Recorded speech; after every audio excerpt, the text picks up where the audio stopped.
Salve, salve pessoal, sejam todos muito bem-vindos a mais um episódio do Eslen Podcast. Hoje falaremos com o professor Fabrício Pamplona, eu vou chamar de professor porque uma vez professor para mim, sempre professor, que é farmacologista, trabalhou bastante com cannabis e também é um cientista empreendedor. Provavelmente um cientista empreendedor seja um pouco curioso para você. Para quem não sabe, este que vos fala também é um cientista empreendedor e hoje nós trocaremos uma ideia aqui com outro cientista empreendedor tentando entender como que funciona essa carreira e como a gente consegue translacionar alguns conteúdos e alguns aprendizados da área acadêmica para a vida empreendedora. Professor Fabrício Pamplona, obrigado pela presença aí, professor. Prazer enorme. Valeu, Wesley. Prazer é meu. Faz tempo que a gente está ensaiando essa conversa. Finalmente vai acontecer, né? O professor, o Pamplona, ele foi um cara que salvou parte dos... Se você é acadêmico e você escreveu algum artigo científico, principalmente... Agora nem deve ser mais da área biomédica, mas na área biomédica, quando eu utilizei, o professor Fabrício Pamplona provavelmente salvou você aí na hora que você foi fazer as imagens. Para quem não sabe, Pamplona é o fundador do MindGraph, né? O MindGraph é uma plataforma de... Eu não sei exatamente como definir, para criar imagem, né, cara? A gente fala que é uma empresa de tecnologia voltada à comunicação científica visual. Perfeito, maravilha. Porque fazer assim... figura. Eu lembro quando eu lembro... Fazer figura. É tipo quando você chama o jornaleiro, o cara que entrega jornal, distribuidor de mídia impressa. É o cara que entrega jornal. É por aí. Eu lembro quando eu fui fazer a apresentação do meu mestrado, e aí eu tinha que fazer um slide de desenho experimental. E eu precisava colocar, cara, um camundongo e uma gavagem. Para quem não sabe, gavagem, no meu mestrado, no caso, você entrega a substância para o animal ou intraperitoneal, que seria por meio de uma injeção no peritônio, ou via gavagem, que é colocando uma seringa na garganta do bicho e entregando lá dentro a substância que você quer entregar. E eu precisava botar a gavagem na minha apresentação. E aí, como é que eu acho na internet camundongo, agulha? Não tem como. E aí eu descobri na época que existia uma plataforma chamada MindGraph, onde existiu uma imagem própria já com a luvinha do experimentador, foi feita para isso, né? Como é que surgiu essa ideia aí, professor? Qual que foi a parada do MindGraph? É engraçado, vou até fazer um adendo falando do exato exemplo que você usou, que é o exemplo que eu uso para mostrar a importância da plataforma. Interessante como você captou isso. Porque existem imagens científicas que a gente simplesmente não acha em lugar nenhum. Exato. Se acha, não tem certeza se está correto, né? No Perfeito. Google. Depois se acha... Tem muita dificuldade em combinar 2 ou 3 imagens no mesmo estilo para botar no slide. Fica feio, né? Fundo feio, preto, amador, exatamente. Então esse foi o principal insight, né, para a criação da plataforma. Enfim, no início até a gente nem tinha certeza se seria um produto ou não. Poderia ser um serviço bem qualificado. Exato. Né? Uhum. E aí já vou contar por que a gente decidiu fazer produto. Mas o exemplo que eu uso é justamente, engraçado, é um slide com uma gavagem, uma foto de gavagem, e a gavagem no camundongo e no rato. E aí eu explico assim, falo assim, primeiro, as pessoas não acham uma foto adequada ou um desenho adequado desse procedimento. Segundo, fazer no camundongo e no rato é diferente. A maneira como você segura um animal é diferente. Né? Quem está desenhando raramente consegue saber a diferença entre um camundongo e um rato. Quiçá como se segura um camundongo e um rato dentro do laboratório. Exato. Então eu gosto de dizer que o processo da MindGraph é um processo empático, porque a gente parte de dentro da realidade do cientista para a comunicação visual. Então a gente entende o cientista. Exato. E esse é um dos pilares do negócio, porque assim, todas as imagens tem lá, hoje tem mais de 80 mil imagens, todas elas... Saiu da biomédica, é tudo já? Ou... ciência de maneira mais ampla, mas acho que 70% ainda é ciência da vida e saúde. Mas você encontra umas folhas lá, uns negócios assim, né? Quando a gente fala ciência da vida e saúde, é de uma coisa mais ampla, assim, né? Envolve... exercício, músculo. A época que eu usava, não sei se tinha tanto assim. Hoje tem mais de 80 mil imagens, e o legal é que todas são curadas por cientistas. Que legal, todas estão lá. Ou eu, né, no início, eu fiz o backlog e validei, ou é uma pessoa real de algum lugar do mundo que solicitou a imagem, a gente criou e o cara falou, tá ok. Que legal. Põe na plataforma. Porque eu lembro que a gavagem, para quem... Pessoal, só para deixar claro aqui, tá, professor? Quando a gente fala de uso de animal em experimentação, esses procedimentos que a gente descreve aqui, eles são autorizados por um comitê de ética de uso e pesquisa e uso em animais. Então ninguém aqui está maltratando os bichinhos, ninguém aqui está fazendo isso porque é divertido.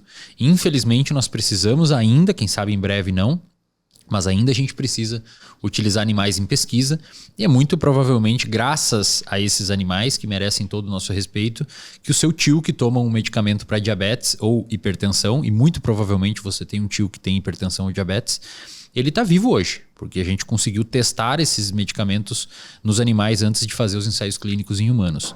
E aí quando eu fui fazer exatamente isso, porque eu olhei o gráfico, a imagem de gavagem, e é exatamente como a gente segura, cara. Exato. Então a imagem é muito explicativa, assim. Realmente tu se sente acolhido quando você pega as imagens lá.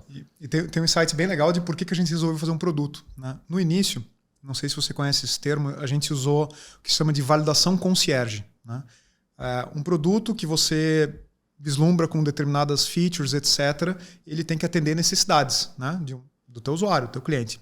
Então, primeiro a gente mergulhou nas necessidades do cliente. E que melhor maneira para mergulhar no entendimento do cliente se não interagindo diretamente com ele, né? Então eu comecei a oferecer esse serviço com alguns designers de back-office, querendo criar as imagens para a pessoa. A gente entendeu o tipo de ilustração, etc, etc. E o principal insight aconteceu num dia, eu também mostro isso aí em palestra. A pessoa me mandou tudo o que queria, algumas referências visuais. A gente criou um concept, ainda lápis, assim, bem simples. Posicionamos as informações. Aí mandamos, eles falaram, não consigo entender direito esse layout, bota mais detalhe, né? Aí a gente começou a posicionar algumas imagens, até detalhe de cor e tal. Aí na terceira interação dessa, né, a gente tinha a premissa de que esse processo colaborativo seria positivo, né? Primeira premissa que falhou ao longo desse processo. Na terceira interação, o cara mandou um e-mail, ele era próximo assim, né?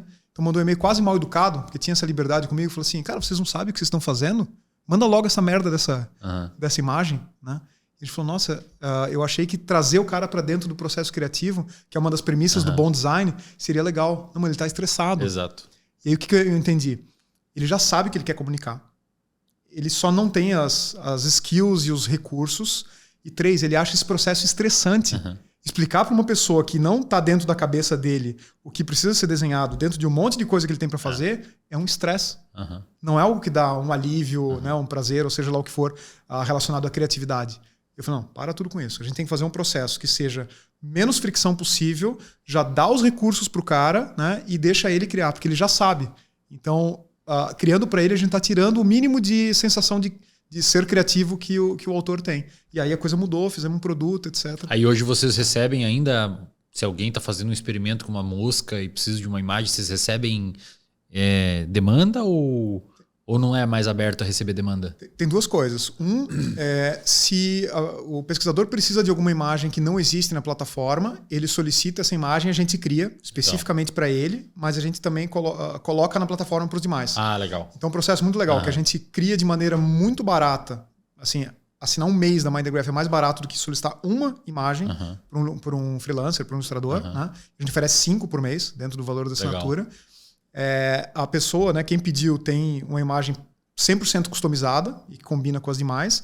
E, ao mesmo tempo, com isso, a gente ganha a validação dessa pessoa para ofertar para os demais. Perfeito. Então, é um modelo que todo mundo ganha. Exatamente. Para a gente é bom, para ele é barato, para os demais tem certeza que a informação e vale mais a pena assinar porque eu sei que uma imagem de alguém lá da Índia vai aparecer para mim também. Exato. E aí, assim, a gente também cria imagens completas, digamos assim, uma capa de revista, um graphical abstract, seja o que for. Aí é um serviço à parte, né?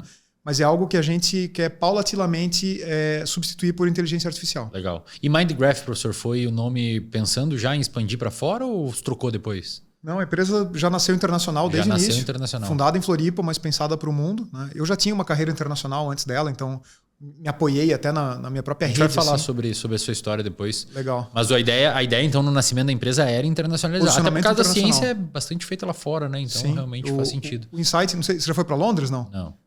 Eu estava em Londres, no metrô, e aí eles falam assim, quando sair do metrô, cuida com o buraco. Mind the gap. Ah, que legal. Mind the gap. Ficou aquele negócio na minha cabeça, eu falei, pô, legal, pode ser o nome de uma empresa. Eu gosto de trocadilho, né, de piadinha, assim. Legal. Mind the graph, pode ser legal, né? E ela nasceu internacional, como eu te falei. Tem uma curiosidade bem interessante. Eu achei no Reddit, uma vez, os caras discutindo, né, se a empresa era brasileira ou não. A MindTheGraph. A MindTheGraph. O posicionamento foi tão bom que brasileiros tinham dúvida se a empresa era brasileira ou não. Maravilha. Eu não fazia ideia, porque eu era todo inglês, eu achei que não era brasileira quando eu usei. Depois que eu fui descobrir ali no BTG, aquela vez que tu era o fundador da MindTheGraph. Eu conhecia ele e não sabia que ele era o fundador da MindTheGraph. Mas isso é muito bom para o fundador de uma empresa, né? O cara realmente descentraliza da imagem. Deixa eu te perguntar, hoje está em quantos países?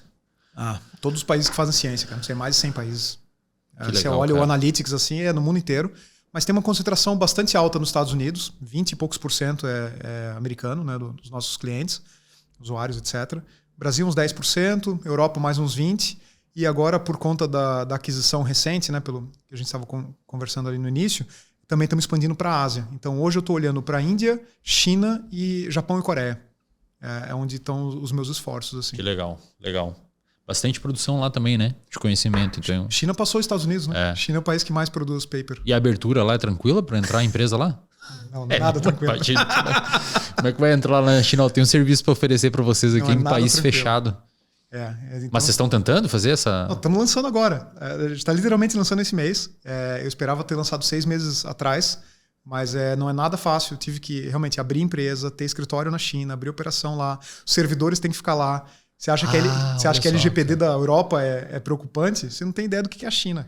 Eles não deixam, você não pode fazer um negócio na China se as informações não forem integralmente salvas em servidores físicos na China. Ou seja, você tem que ter uma sala lá com CPU gigante com o servidor lá. Sim. O sistema de invoice é diferente, os sistemas de pagamento, né? É tudo Alipay, WeChat.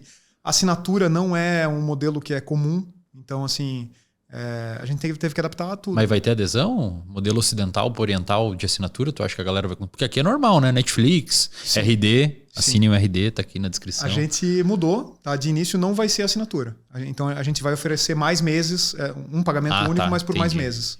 Entendi. Tipo um anual, assim, um bagulho assim. Anual, trimestral, estamos tentando. Tá? Mas daqui a pouco eu posso te dizer se funcionou ou não. Não, legal. Vai ser uma experiência interessante. Sim. E aí, como é que é, professor? Assim, conta um pouquinho mais dessa experiência que eu fiquei curioso.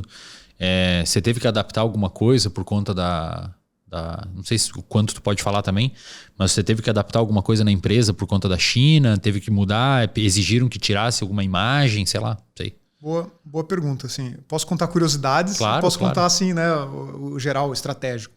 Bom, primeiro, quando a gente fala expansão para a Ásia, né, é assumir uma grande ignorância em relação àquela parte do mundo, assim, porque cada país da Ásia é muito único. Claro. Né? Então, eu em 2017 já tinha ido para a Coreia, fiquei um mês na Coreia, a gente foi acelerado pela Samsung, né? Legal. Foi o primeiro batch de aceleração da Samsung no Brasil, a Mindgraph participou, e aí aqui no Brasil a gente foi entre acho que 2 ou 3 melhores empresas aí daquele batch, fomos convidados para passar um mês lá, a convite da Samsung, sendo mentorado por diretores da Samsung, apresentando, etc. Então, conheci o mercado coreano, que é um mercado altamente exigente do ponto de vista acadêmico, né? E com bastante recurso, porque as universidades são todas privadas. Então ali comecei o entendimento, tinha hipóteses em relação a avançar na Ásia. Né? Naquela oportunidade não foi da maneira como eu imaginava, mas agora sim a gente está expandindo para Coreia, Japão, China e Índia, como eu comentei. Cada um deles, particularidades únicas. Né? Caramba. Então assim, Japão, cara, tem que ser em japonês. Pesquisador, né, você imagina, o japonês é altamente educado, né? Educacional altíssimo. Claro que as pessoas falam inglês, etc. Mas ele não quer usar uma coisa em inglês. É uma questão de nacionalismo, além de tudo. E só pra galera entender, especialmente falam inglês a galera da ciência, né? Que a língua é inglesa, né? Sim, exato. Né? Você assume que qualquer pessoa que trabalha com ciência de alto nível, em qualquer lugar do mundo, fala inglês. Eles querem que seja em japonês, caramba, Sim. cara. O slide deck é em japonês, a plataforma é em japonês, o atendimento é em japonês. Tá, e a imagem que tiver alguma escrita em inglês? Não tem problema. Eles isso sabem fica? ler, exato. Tá. Mas a gente está traduzindo keywords, está traduzindo tudo isso. E antes dessa guinada pivotada, vamos dizer assim, para um interesse no mercado asiático, o que a gente tinha de experiência parecida era com os hispanohablantes, né? Enfim, aqui na América Latina e Espanha e etc. Porque olhando para as gravações de tela de usuário, eles usavam plugins de tradução no Google. Então era muito comum, a gente olhava ali. Eu não lembro agora como é que é o termo em inglês, mas até o Mindgraph era traduzido assim, até a marca. Assim. Então a gente já tinha essa ideia de localização, é esse termo, né? Que não é só uma tradução, é uma adaptação para o comportamento regional. Perfeito. Né? Então, cara, o coreano, se você olhar para um teclado de celular coreano, é maluco. Tem muito mais tecla do que o nosso teclado normal. E eles têm os caracteres, né? Aqueles desenhozinhos assim que vão se mexendo. Então, assim, é confuso você tentar adaptar ferramentas de texto para outras línguas. Não é simples, assim, não é só uma tradução, entendeu? Tem inúmeras curiosidades como... E a China pediu que seja em inglês ou pode ser... pediu que seja em chinês ou... Em princípio, a gente está traduzindo as páginas comerciais para o chinês e pagamento, tudo que precisa dar confiabilidade, né? Mas a plataforma em si a gente vai manter em inglês. Pelo seguinte, o chinês escreve na vertical, né? Muda tudo a UX. Caramba, é verdade, velho. Tem que refazer toda a interface, design e tudo. Tem que refazer a interface, né? Então, a gente acha que é um passo muito precoce, né? Isso é um dos aprendizados do empreendedorismo. Primeiro você vê se tem mercado, se tem cliente, se as pessoas se interessam, quais são os feedbacks negativos, e aí você adapta o produto. Adaptar o produto baseado nas suas premissas, em geral, costuma dar errado na primeira vez. Pô, mas vocês vão entrar no mercado ferrado de bom, né, cara? Porque é muita demanda, né, velho? Os caras produzem hoje, tanto Índia, quanto China, quanto Coreia, quanto Japão, produzem muita ciência. São pessoas que adoram o conhecimento científico. E e sem falar que é os lugares mais populosos do planeta, né? Sem dúvida. Que legal, cara. Pô, na Índia talvez tenha que ter uma adaptação de preço também, porque o bolso é mais raso, né? Mas tem bastante interesse. Pô, que legal. Também. Que bacana.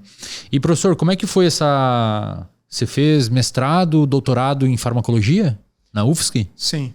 E aí, quando começou a surgir o empreendedorismo na sua vida, assim? Essa conversa é bem legal. Qual que foi? Foi no mestrado ainda? Foi no meio do doutorado. No meio do doutorado. Tá? Igual eu. Eu terminei farmácia em 2003, comecei o mestrado em 2006. Não, minto. Terminei o mestrado em 2006 e aí 2006, 2010 foi o doutorado, né? Tudo na área de farmacologia de canabinoides, etc. E aí uma história bem legal que eu vou me permitir fazer um adendo aqui, mas vontade. Eu acho que tem a ver com a postura que a gente tem em relação à carreira, né? Quando eu estava no final do mestrado, eu tive a chance de participar do meu primeiro congresso internacional, né? E na época eu estava fazendo estudos interessantes de extinção de memória, que acho que é um tópico bem legal que a gente pode falar e tal. Isso teve uma repercussão, né? Já estava começando a sair paper. Fui convidado para apresentar esse trabalho na Holanda, né? No Congresso de Neuropsicofarmacologia europeu, que naquele ano estava sendo na Holanda. Então misturou um monte de coisa, né? Misturou, Amsterdã, que eu tinha um fetiche até pela área e tal, nunca tinha viajado para a Europa, e essa oportunidade de visibilidade profissional, né? Eu já vislumbrava fazer um doutorado no exterior. Então eu falei, é minha chance. Você fez um sanduíche, né? Não foi exatamente sanduíche, já vou te contar, vai chegar aí, né? E aí eu falei pro meu pai, pai, eu quero ir, eu preciso apresentar esse congresso, né? Porque vai mudar a minha vida e você consegue me apoiar, né? Eu vou tentar pedir grant, ir atrás e tal, mas você consegue me apoiar? Ele falou assim, alemão, meu pai me chamava de alemão, falou assim, alemão, tu tens o carro que eu te dei. Não sei se eu consigo bancar uma viagem para a Europa, não é assim fácil, né? Na época tava mais caro até o euro pound, etc. E aí ele falou assim, se você quiser vender o seu carro, fica à vontade.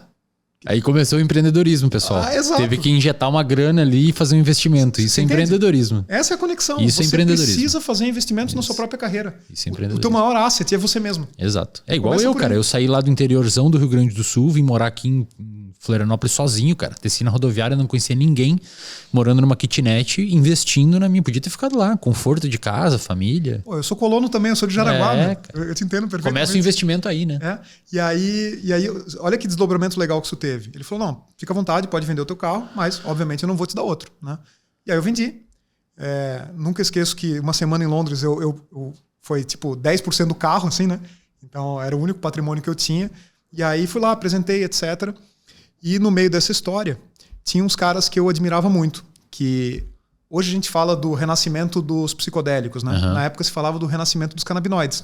Tô te falando, isso é 2004, né? 2005, quase 20 anos atrás. Caramba, eu tô ficando velho.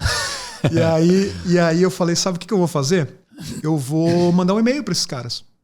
Não tem nada a perder, né? E aí era literalmente o paper que eu tinha impresso, que eu já tinha lido 2, 3 vezes, sabe? Marcado em azul, marcado em vermelho, marcado em lápis, etc. Na cabeceira da cama, eu falei, eu vou falar com esses caras. Mandei um e-mail pros caras, falei, sou brasileiro, trabalho nessa área, vou estar num congresso, queria visitar vocês. Posso? O cara falou, claro. Eles adoram, cara. Eles adoram essas paradas aí.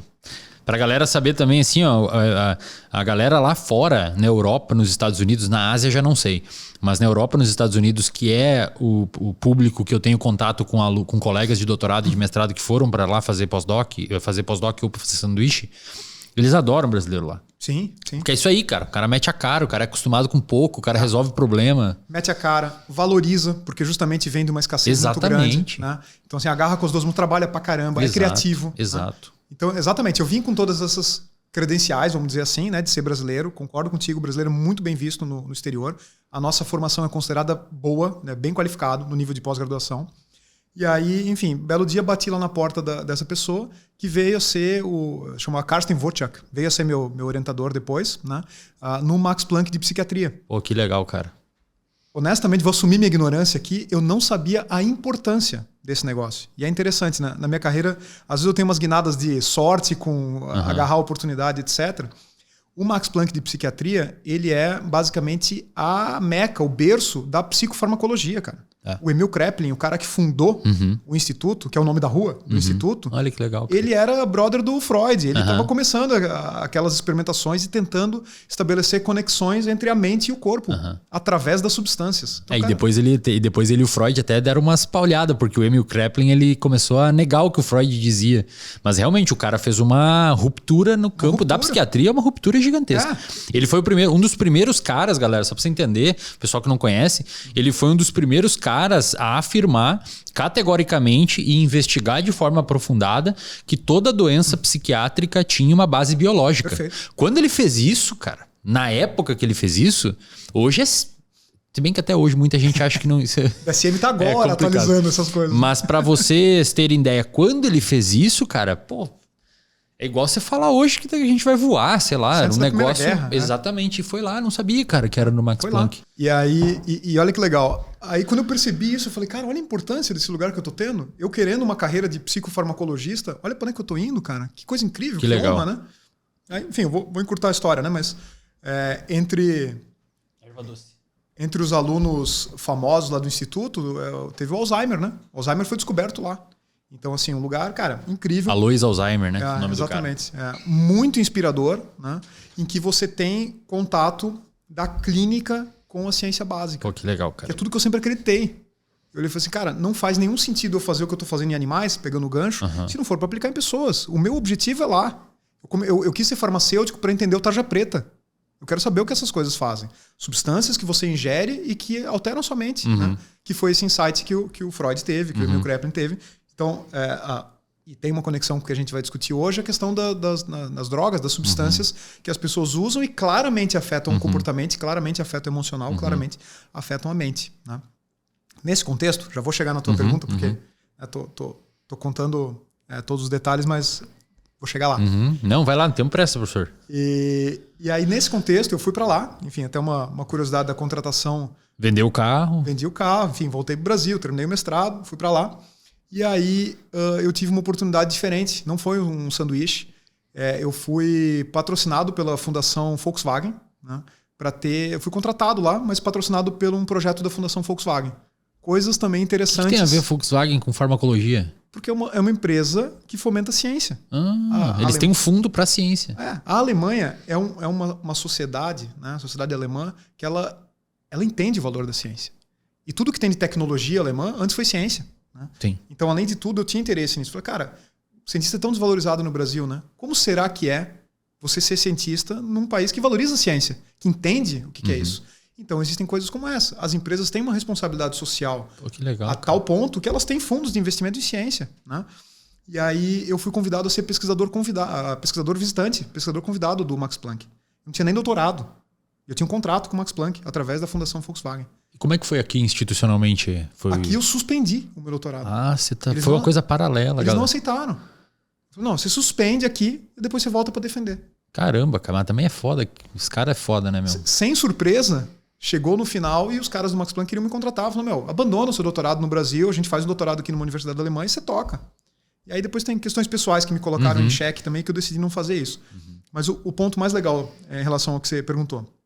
Eu fui lá buscando ciência. Buscar fazer uma ciência profunda, que eu não tinha acesso aqui no Brasil, trabalhar com os caras que eram, né, minha referência, etc. Eu não trabalhei só na Alemanha, fui entre Alemanha e França, né, fiz colaborações na França também, em 2 cidades da Alemanha. No meu doutorado eu fui para 5 laboratórios diferentes em 3 países. Literalmente, mochila nas costas, o cientista viajante tentando né, resolver sua curiosidade. Eu imagino quão rico não foi isso, né, cara? Foi incrível, foi incrível. E aí lá na Alemanha aconteceu um negócio interessante. Tinha os caras eu trabalhava no 3º andar, né? E os caras no 2º andar, tinha os caras lá montando um laboratório. Obrigado. de uma iniciativa nova. E aí eu fui lá conhecer esses caras, tal, happy hour, aquela história, né? Uhum. Social. E aí eu descobri que esses caras estavam gerando um animal nocaute novo a partir de um alvo que eles tinham descoberto. Que é um no Max nocaute, Planck. só pra galera saber. Um animal que tem uma deleção gênica, né? Uma parte do gene dele é apagada para que ele não expresse uma determinada proteína. Nesse caso, por exemplo, um receptor. Uhum. Então, se você dá uma substância, um medicamento que age naquele receptor, Vai o ter animal ação. nocaute não vai ter ação. E aí você valida o alvo biológico. Perfeito. Uma ferramenta muito sofisticada, né, de validação. Eu usei no doutorado, pessoal, um nocaute para receptor de colesterol LDL. Então, como a célula não conseguia identificar quanto de LDL tinha circulante, ela ficava secretando LDL. É um modelo geneticamente idêntico a quem tem hipercolesterolemia familiar. Então, esse animal nocaute... Eu vou fazendo a translação aqui pro público e a gente fica numa conversa legal. Esse animal nocaute permite com que a gente investigue muitas doenças genéticas ou valide muitos alvos biológicos. E lá é até mais fácil encontrar vários nocautes, né? Os caras criam nocaute. Inclusive o que a gente tem aqui, a gente compra de lá um casal de camundongo e replica aqui. Então, você fez seu doutorado agora recente, né? Tô terminando, tô escrevendo a tese. Tá terminando, tá no doutorado. Imagina isso há praticamente 20 anos atrás, cara. Você ter acesso ao animal nocaute, pra mim, era um sonho. Né? Não tinha aqui, né? Raramente, um ou outro. Os caras da Unicamp tinham um ou dois. E quem tinha um nocaute no Brasil era rei, né? Não, imagina. Terra de cego, quem tem um olho é só. É rei. E aí, o que aconteceu foi que eu fui curioso lá. Olhei e falei, pô, os caras identificaram um alvo novo, estão fazendo um nocaute, etc. Que legal. E aí eu descobri que esses caras estavam fazendo isso para montar uma empresa. Falei, nossa, o que tem a ver? Animal nocaute, alvo novo. Não, isso é coisa de indústria farmacêutica. Não sei se até hoje eu acho que o vocabulário ainda se mantém assim, mas na minha época era assim: academia versus indústria. Isso, mas é assim ainda. Não falava empresa, falava indústria. É assim, isso. E é pejorativo a indústria. Bom, tem esse aspecto hoje até também. um pouco menos, mas muita coisa dentro da academia é pejorativo. Você querer aspirar e ir para a indústria e tal, para a empresa. E eu falava, cara, mas como assim? Os caras estão fazendo um negócio que é muito parecido com o que eu faço, na verdade até melhor, né, em termos de recurso que tem, etc. E eles estão fazendo isso para uma empresa? Mas como é que eles vão ganhar dinheiro com isso? Que troço louco. E aí eu mergulhei nesse negócio, cara. No Brasil não falava a palavra startup ainda. Isso é 2007. Tá? Não falava a palavra startup. Faz 15 anos. 13, né? 16 anos. E aí eu fiquei com isso na cabeça. Foram mais ou menos 8 meses assim, de relação, acompanhando mais ou menos de perto, né, o trabalho. E aí comecei a ler, né? O que é startup? O que é isso? Empresa? Biotech? Não sei o quê. Falei, nossa, que universo rico. Que coisa legal. Por que não tem isso no Brasil? Voltei para o Brasil para terminar meu doutorado. Acabei não aceitando a proposta deles lá, como te falei, mais por motivos pessoais do que qualquer outra coisa. Mas também tinha um pouco essa questão do vínculo, né? Comecei doutorado no Brasil, vou defender ali, uma questão de honra até, assim, né? De responsabilidade também. E, cara, foi um período triste na minha vida, retornar ao Brasil. Muito triste. Porque imagino que você voltou para cá e a galera atrasadaça, né? A cabeça atrasadaça, assim, em termos de como enxergar a produção de conhecimento. Assim, ó, Ou não foi algo assim? Foi, mas assim, eu costumo não responsabilizar as outras pessoas pelas experiências que a gente vive, né? Então eu vivi uma experiência diferente. Não digo nem que é responsabilidade deles, assim, mas eu digo que você estava num ambiente muito mais propenso à inovação e você voltou para um lugar mais burocrático, mais travado. Isso, com menos recursos. Não né? com a culpa da galera, o sistema mesmo, né? Outra realidade. A cabeça dos que estavam aqui não mudou, porque eles não viveram Exato, isso, né? Exatamente. Não é que é culpa deles. Lá os caras têm a Volkswagen com fundo de investimento aqui, a gente não tem, né? E aí, assim, uma curiosidade, né? Fazer imunohistoquímica. Aqui, a pessoa que faz imuno e tal. Cara, lá eu pedia um anticorpo de manhã, chegava de tarde. Isso aí é muito louco, cara. No meu doutorado eu fiz blotting, Western blotting, uma das piores coisas que eu já fiz na minha vida. Acho que foi uma das coisas que vocês acham que é difícil montar uma empresa e os caras... Faz um Western blotting aí pra você ver se você não vai errar em nenhum momento. Western blotting com 3.000 passos diferentes para conseguir cumprir aquilo. Fiz um Gold para contar espinho dendrítico do hipocampo do camundongo. Tudo em parceria com outros laboratórios e tal. E realmente isto já é, até hoje aqui, tá, professor? Para a realidade dos laboratórios que recém começaram e tal, já é uma tese mais sofisticada. E aí, se você quer, por exemplo, aqui no Brasil, fazer um ELISA, fazer uma imunistoquímica, utilizar algum anticorpo que você não tem. Eu li um paper aqui na Science que mostrou que o animal LDL provavelmente não tem isso aqui, aquilo, eu quero testar e fazer uma imunistoquímica. Se você pedir hoje um anticorpo aqui no Brasil, vai chegar o quê? Daqui 6 meses? 8 meses? Às vezes isso. E muito mais caro, né? E muito mais caro. Lá você pedir, chegava tarde, cara.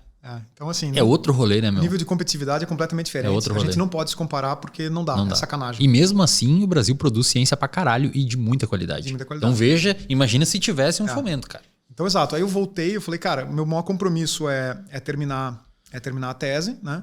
Mas foi o mais próximo que eu cheguei de uma depressão na minha vida inteira. Foi o mais próximo. Mas qual que foi a parada, assim? Cara, eu olhava e falava que aquilo não fazia sentido pra mim.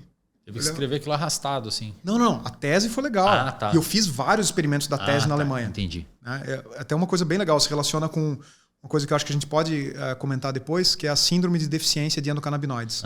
Não, eu deixei anotado aqui. Depois que você fechar o tópico, eu quero saber o que você estudou lá. Sim. Mas foi triste pra mim porque eu olhava e falei, cara, eu acordo todo dia aqui, eu não tenho os recursos que eu tenho lá, como é que eu vou... Entendi. Agora que eu entendi como é que é fazer ciência de verdade, competitiva, como é que eu vou aceitar essa realidade, cara? Não consigo mais. E como eu estava preso ali pelo compromisso da tese, aí comecei a interagir com o professor Calixto, que tinha mais recurso, com outras pessoas tal, para tentar, né, enfim, me sentir um pouco melhor. Quem era o Takahashi, o Reinaldo Takahashi, da Psicofarmaco. E aí, resultado, defendi antes de realmente terminar os experimentos todos, porque ia terminar a bolsa. E foi uma tese muito boa. Na época foi a melhor publicação do departamento inteiro, da história do departamento. Foi na PNS lá? PNS. E foi assim, um PNS que mereceu um comentário do Roger Pertwee, que é o cara que, assim, é o papa da farmacologia do planeta. Legal. E o cara falou o seguinte, quando ele participou da caracterização do sistema endocannabinoide, esse cara, no laboratório que previamente tinha caracterizado as endorfinas. Olha o nível, esse cara é clássico. Sensacional. Aberdeen, na Escócia. E aí, o texto dele foi basicamente o seguinte, quando a gente identificou que a cannabis agia num receptor, todo mundo ficou fascinado com a ideia de que deveria ter uma substância endógena que também atuava nesse receptor. Alguns anos atrás, a gente identificou um sítio diferente no receptor, que é o sítio alostérico. Depois a gente pode falar da definição. Agora, seguindo uma rota de pensamento muito parecido, o Pamplona identificou o endógeno desse alostérico. Que legal, cara. Que isso. Que legal. Ele me comparou a ele mesmo, jovem, entendeu? Que legal, cara. Porra, que honra, isso daí pra um cientista... falar isso, cara. Isso aí pra um cientista é o auge, né, cara? Pra você ver, né? Vocês verem, né, pessoal? Por isso que eu fiz questão de montar... Faz um Reels disso daqui, Matheus. Eu fiz questão de fazer um podcast voltado para trazer acadêmicos, em grande maioria, porque um professor que identificou um alvo de um canabinoide endógeno, ele se emociona, ele fica arrepiado por um outro cientista de renome e um cientista que era a inspiração dele ter comentado positivamente o artigo que ele publicou na PNS. Para vocês verem que cientista, cara, muitas vezes não busca ser milionário, não busca ser rico, como muita gente alega, vocês querem a Big Pharma, não sei o quê. O cara fica feliz de publicar bem, de contribuir com a ciência, né, cara? Você tá emocionado porque o cara das endorfinas, o cara que trabalhou no laboratório que caracterizaram as endorfinas, comentou o seu artigo, tá ligado? O tesão do cientista é ser reconhecido, muito né? legal, cara. Muito legal. Até a validação das ideias, né? Quer dizer assim, funcionou. E não é assim só, funcionou. Funcionou, eu escrevi, os caras entenderam e concordam. Exato. Né? E aí você voltou pro Brasil, deu a bad. Aí nesse conflito, né? Eu falei assim, vou fazer concurso, não vou fazer concurso, porque parece que é a única rota possível, né? Para um acadêmico. Surgiu uma oportunidade no departamento de farmaco aqui da UFSC, que é um dos melhores departamentos do Brasil, né? Sempre a gente fala que é o segundo departamento, às vezes ganha da USP Ribeirão Preto, mas é a briga, né? USP Ribeirão Preto e Floripa. Não por acaso os dois que trabalham com canabinoides também. E que estavam na fronteira, né, etc. Enfim, aí surgiu essa oportunidade que acho que para 98% ou mais dos caras na minha condição era o sonho da vida. Uhum. E eu olhei para aquilo, no estado que eu estava emocional, provavelmente aquilo me afetou bastante. Eu falei assim, eu não posso fazer isso com a minha vida, porque eu sei que eu não vou ser feliz. Eu tenho certeza que eu não vou ser feliz. Eu não posso fazer isso. O concurso. E aí tinha toda... Se fosse do aspecto financeiro, até seria interessante, porque tem estabilidade, seria né? muito Professor, interessante. Florianópolis. Seria muito interessante. Né? Floripa, exato. Não era um concurso num lugar provavelmente qualquer. Você já ia ter colaborador pra caramba, ia conseguir um laboratório. As pessoas eu ia herdar o laboratório do meu professor. Exato. Ia ser literalmente. tranquilo. Então, porque a outra pessoa que estava na rota, o Leandro Vendrúsculo, foi ser pesquisador do NIH. Outro é o Rui, que você conhece, né? Mas levava uma linha de pesquisa de adenosina, que era... Eu era o cara dos canabinoides, que ia herdar realmente a linha de pesquisa do orientador. Então todo mundo me via como sucessor dele, já respeitado, como você falou, com vários colegas, etc. Cara, com certeza seria uma carreira acadêmica promissora, sem dúvida, né? Mas eu sendo muito justo, assim, muito fiel aos meus sentimentos e olhando com honestidade para mim mesmo, eu falei, cara, eu acho que eu não vou ser feliz. E isso me deu um conflito desgraçado. Porque a gente quer, no final das contas, ser feliz, né? Uhum. A gente também quer ser famoso, a gente também quer ser bem-sucedido. Mas antes disso, a gente quer ser feliz. E eu falei, e agora? Aquela conversa com meu pai, com as pessoas, né, com os mentores que a gente tem na vida, etc. E aí meu pai falou, faz. Porque você tendo a opção na mão, é melhor decidir, né? Exonera depois, né? Qualquer coisa. Mas eu não penso assim, cara. Pelo seguinte, às vezes a gente toma escolhas que nos geram uma espécie de prisão. Quem, em sã consciência, com seus 20 e poucos anos, vai ganhar um concurso desse, né? Se eu ganhasse, óbvio que é muito competitivo, não tinha nenhuma garantia de nada. Mas se eu ganhasse, quem que vai abrir mão disso, cara? Por nada. Eu falei, não, eu vou me colocar em outra situação. Você não tinha outro lado, né, cara? E aí aquele negócio da startup ficou batendo na minha cabeça. Então eu saí do doutorado, eu não fiz o concurso, eu me inscrevi para atender meu pai e não fiz o concurso. E assim, o meu tesão de fazer ciência era tão grande, não confunda não fazer concurso com não ter tesão de fazer ciência, né? Que o concurso começava 1 da tarde e às 3 da tarde eu estava lá no laboratório porque eu tinha que trocar biotério. Já tinha terminado o doutorado, tá? Fui trocar biotério, porque assim, eu ainda tinha experimento para fazer e tal. Os professores, eu nunca esqueço o professor Giles, que era, enfim, um professor bem legal do departamento, inglês. Ele olhou para mim, ele fez assim, ele botou a mão na cara e fez assim. Olhou para mim e falou assim, você não veio fazer o concurso? Eu falei, não, professor, outra hora eu te explico, agora o senhor não vai entender. E foi muito louco, foi um momento, sabe, algumas decisões na vida que você toma que mudam radicalmente o rumo das coisas. E aí eu entendi outra coisa do empreendedor, que até o Nassim Taleb fala muito, skin in the game. Ou você se coloca numa situação em que você tem algo a perder e você faz apostas, ou você não está jogando sério. Quando você vai para uma carreira acadêmica, claro que você tem coisas a perder de reputação, de não sei o quê, de eu podia falhar lá no concurso, isso ser visto como um grande fracasso, etc. Mas nada como você literalmente não ter outra opção e ter que construir algo para você realmente se motivar. Então, por escolher a via empreendedora e fundar a primeira empresa, eu me coloquei numa posição tal que eu me enchi de propósito, eu me enchi de vontade. Aquele Fabrício apagado que estava, né, quase entrando em depressão, virou um monstro. Porque eu me coloquei na situação para que isso acontecesse. E aí isso aliado a toda a expectativa que a galera tinha de você ser o sucessor e tal, meio que você tinha que dar uma resposta à altura, né? Perfeito, cara. Na parte empreendedora. Perfeito. Eu fico imaginando, né? Você na hora lá e tal. Me coloquei nessa posição, que era uma posição de muita pressão, né? Teve duas pessoas, assim... o Siddhartha Ribeiro, você conhece, era um dos meus mentores, assim. A gente já era próximo desde 2003, quando ele veio aqui para o Brasil começar o Instituto Natal, etc. Ele me chamou, eu e uma outra pessoa também, um outro cientista que tomou um rumo parecido, para aconselhar. Falou, se vocês vão abrir mão dessa oportunidade, façam isso, ganhem tal, tenham um sucesso tal, não percam o foco de que vocês são cientistas, mesmo estando fora da... Série de conselhos. 2 pessoas vieram falar seriamente comigo, né, em relação a isso. Então, sim, tinha uma expectativa grande, tinha uma pressão adicional sobre isso. E aí, a primeira vez que eu retornei à UFSC, quando eu já estava ali na empresa, eu fui dar uma palestra na Neuro, né, no evento ali anual da Neuro. E eu falei, cara, eu vou falar de empreendedorismo para esses caras.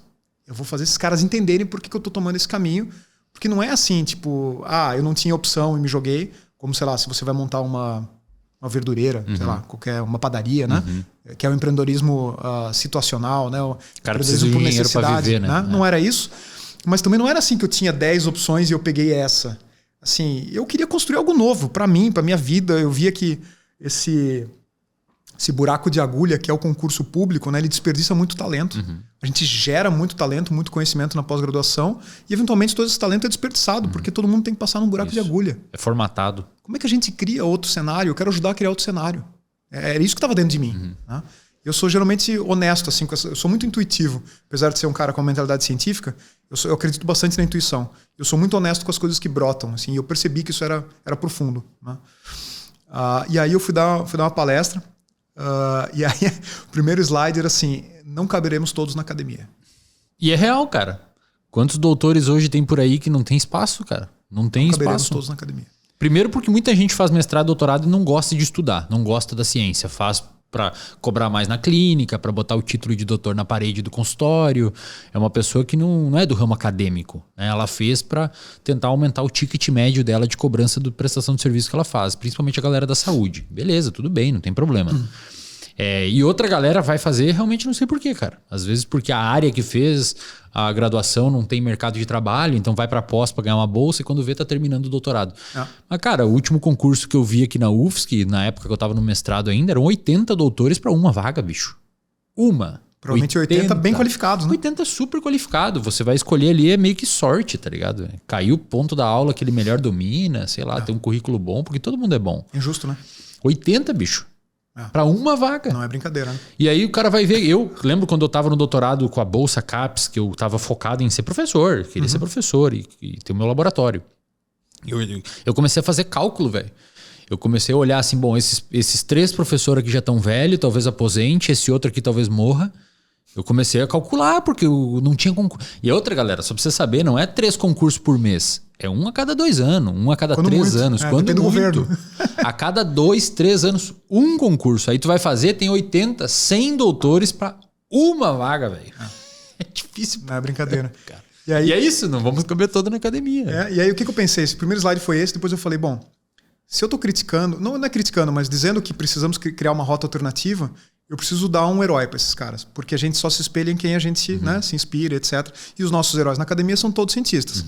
Eu comecei, quem é um cientista? Botei o Einstein ali para ser... Cair no... Caricato. Caricato. Eu usar outro termo, fugiu.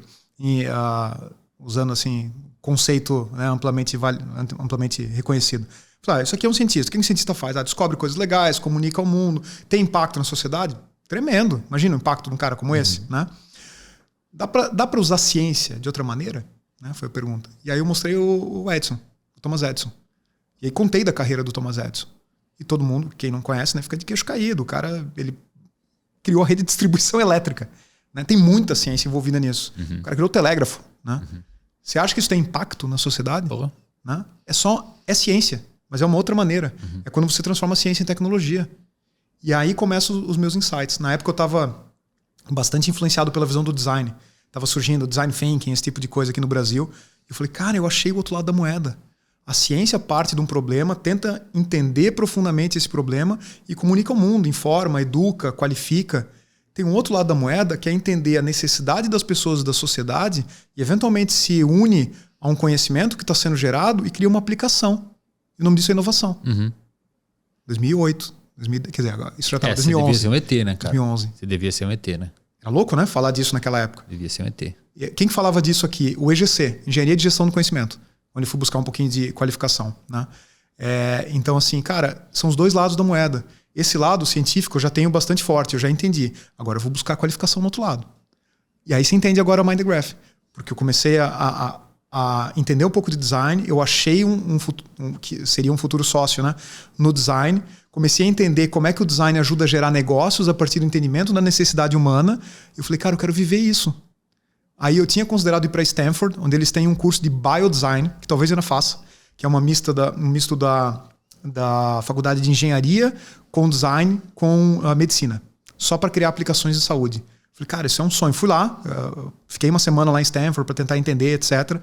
E aí me bateu aquele lance do empreendedor. Eu falei, cara, não, eu não posso fazer mais um curso. Eu já sou qualificado. Skin in the game. Eu vou fazer um negócio, eu vou tentar, eu vou dar cara a tapa.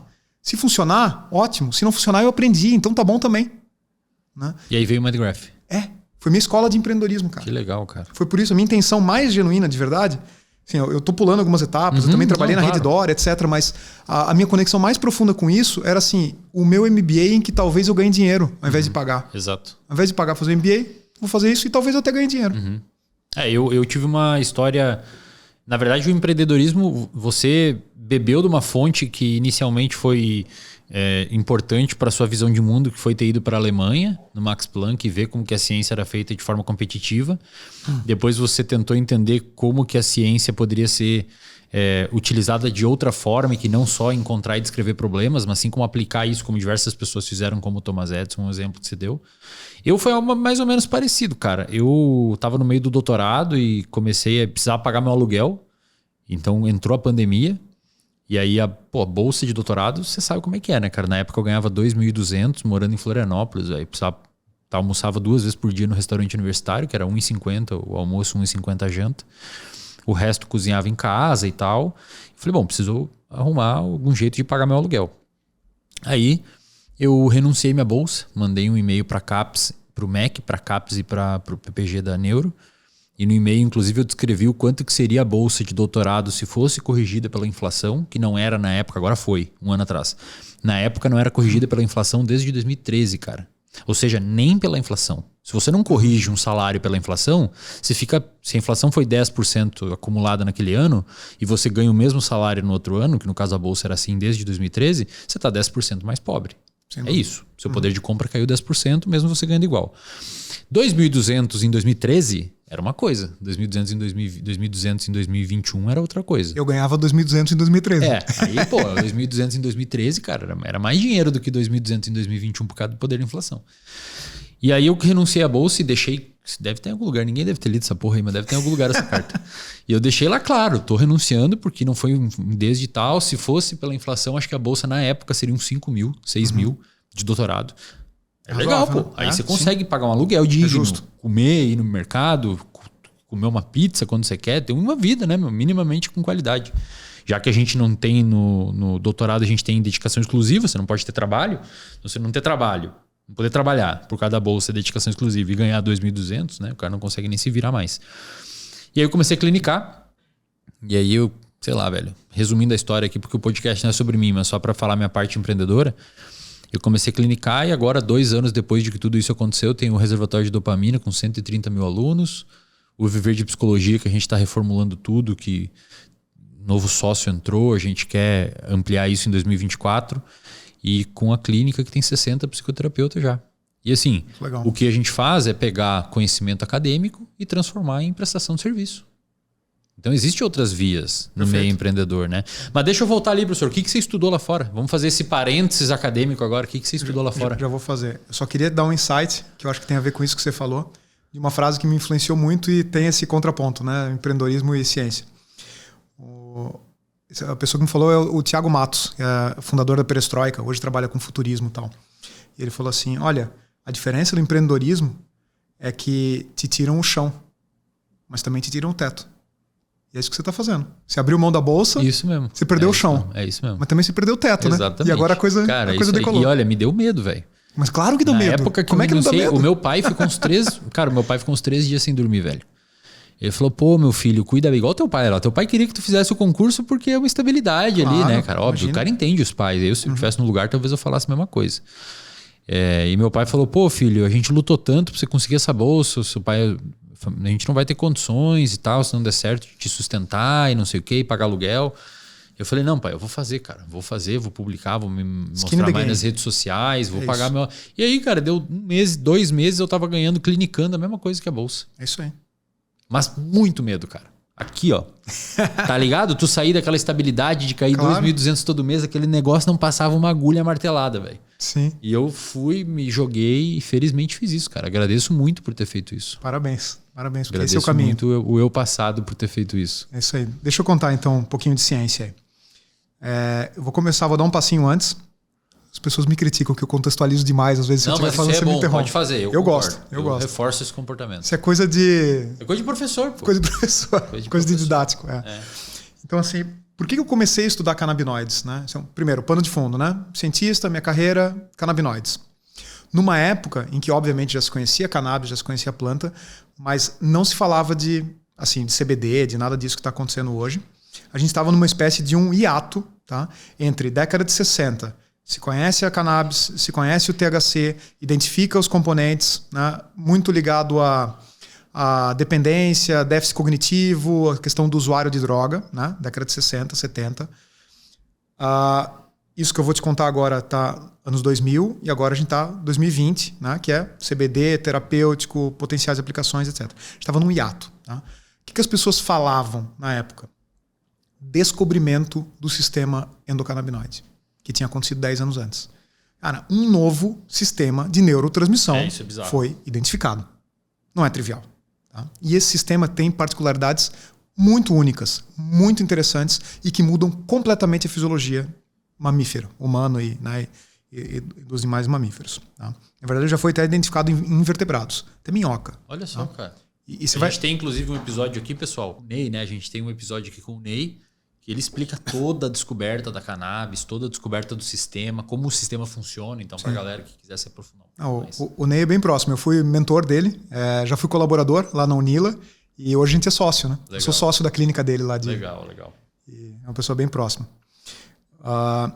Então, você já tem esse conteúdo de endocannabinoides? Tem toda a explicação, mas pode, se quiser balizar. Legal. Ele botou um gráfico e tudo. Vou falar nas coisas que eu acrescentei e que eu apliquei na minha carreira, então. Legal. O sistema endocannabinoide, ele tem uma particularidade, né? Ele é muito plástico. Muito plástico. Está presente em metade dos neurônios do cérebro. Então, assim, nada que esteja presente em metade de um grupo de qualquer coisa não é relevante, né? Começa por aí. Então, é comparável à expressão de receptor GABA e NMDA, de glutamato. Tá? Então, assim, muito expresso. Que são alvos, pessoal, só para vocês entenderem também, receptor NMDA, receptor GABA, são alvos de diversos psicofármacos que a gente tem hoje na clínica que a galera usa. Sim. Então, veja a relevância do negócio. Anticonvulsivante, basicamente são esses dois alvos. Eu falei anticonvulsivante porque, obviamente, tem a aplicação do CBD e tal, né? Mas vamos lá. Sistema altamente plástico, envolvido em inúmeros processos de neurotransmissão e a principal característica dele, tá? São duas. Feito sob demanda, né? E gerado ali localmente, agindo de maneira retrógrada. Sinapse inversa, né? Sinapse inversa. Louco, mensageiro retrógrado. Quem olhou isso a primeira vez deve ter falado, vi errado. Acho que muitas vezes. Primeiro sistema invertido? Na verdade foi o segundo. O primeiro foi o óxido nítrico. Olha só o óxido nítrico. O óxido nítrico, ele reforça uma sinapse agindo retrogradamente. É o que eu chamo de um eco sináptico, né? A sinapse manda uma informação, o outro neurônio fala... né? Bom jeito de aprender. É que o óxido nítrico, o gás, ele é considerado neurotransmissor do ponto de vista farmacológico? Neuromodulador. Modula ali, né? Então, assim, o óxido nítrico reforça. Se você for pensar do ponto de vista de plasticidade sináptica, o óxido nítrico, ele acaba reforçando a sinapse e até induz LTP e esse tipo de coisa, né? Potenciação de longo prazo. Muda as características ali eletrofisiológicas da sinapse, favorecendo a transmissão. Tentei agora traduzir. Exato, mas eu ia falar também, a gente tem um episódio. Pessoal, o podcast é uma construção gigantesca de conhecimento. Tem um episódio sobre memória com o Adriano, que era meu colega de doutorado, e ele explicou todos esses processos de potenciação de longa duração e tá tudo detalhado lá também. Quem assistir todos os episódios, cara, vai sair, deveria receber um diploma quase. Deveria ser doutor, exato. Tem um monte de conteúdo legal aqui. Mas dá pra fazer uma especialização, né? Exatamente. Dá pra fazer. E aí, os canabinoides, eles fazem uma coisa parecida, né? No sentido de produção e demanda, efeito local e mensagem retrógrada, mas eles tendem a fazer o contrário do que o óxido nítrico faz. Eles afrouxam as sinapses. Não é exatamente assim, impedem a LTP, porque tem um monte de coisa. Por exemplo, a LTP de GABA ele favorece. Tem umas questões aí, né? Que acho que não vem ao caso, que é muito profundo, né? Mas o interessante é o seguinte: ele abre a sinapse, vamos tentar ser bem didático, ele afrouxa a sinapse e com isso permite a reconstrução dela. Olha que troço interessante. Neuroplástico. E só uma adendo antes rapidinho. Por que você fala que é produção sob demanda local? Ele produz no botão sináptico mesmo? No botão sináptico. E os outros... Na fenda sináptica. Ali bem, legal, entendeu? Cara. E aí os outros vem desde o núcleo, sinal e etc. NMDA, por exemplo. O glutamato. Né? Quando você libera o glutamato, ele age na fenda sináptica, mas quando você libera demais, ele faz spillover, ele vaza. Extravasa. E aí age, inclusive, em autorreceptor fora da fenda sináptica. A endocannabinoides, a ação é tão curta e tão direta que isso não acontece. Que legal, cara. Entendeu? Assim, é um exemplo assim, de ação, né? Ação bem regional. Ou se for falar em hormônio, né? É produzido num lugar e age no outro, etc. Características diferentes de transmissão. Tá? Por que é legal esse lance dele afrouxar a sinapse? Porque isso é a base da neuroplasticidade. Né? Assim, é a janela que a gente chama de uma janela de neuroplasticidade. Né? Ele permite essa troca. E eu olhando isso tudo, eu falei, nossa, que troço interessante. Né? Isso na época que tu estava no doutorado, 2000, já sabia isso. 23 anos atrás. Não, tinha saído o paper da Nature. Os caras trabalhando em extinção de memória e falando assim, olha, extinção não é um esquecimento. A gente estava errado sobre os canabinoides. Eles não prejudicam a memória fundamentalmente. Eles favorecem um processo de neuroplasticidade, mas esse processo de neuroplasticidade tem suas particularidades. E aí essa história da extinção de memória, que nada mais é do que uma adaptação do comportamento decorrente de uma mudança dos sinais ambientais.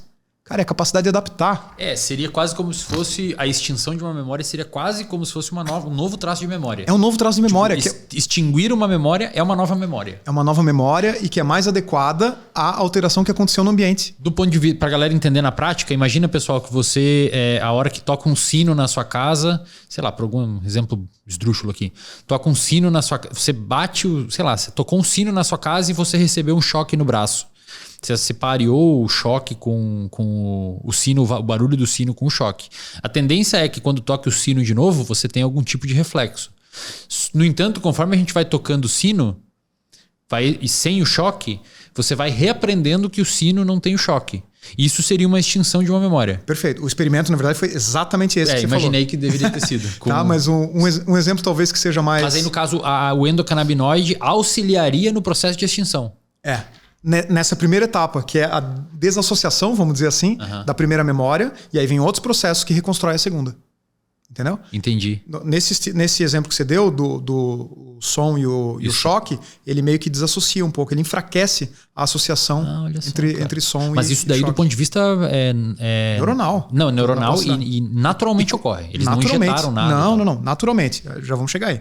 Tá? Um outro exemplo que pode ser bem trivial. Você faz um determinado caminho para ir, sei lá, para o trabalho, né, de carro. Você faz aquilo no automático, né? Uma memória altamente reforçada, já um hábito, etc. Em determinado momento tem lá um problema, está em obra a via. Você tem que repensar o caminho. Esse repensar o caminho no segundo, no terceiro dia envolve a extinção da memória, porque a mudança daquela primeira memória altamente consolidada para uma segunda. Né? É isso, essa shift comportamental. Né? Botando mais em termos de psicologia. Então eu olhei e falei, nossa, essa é a chave da mudança de comportamento.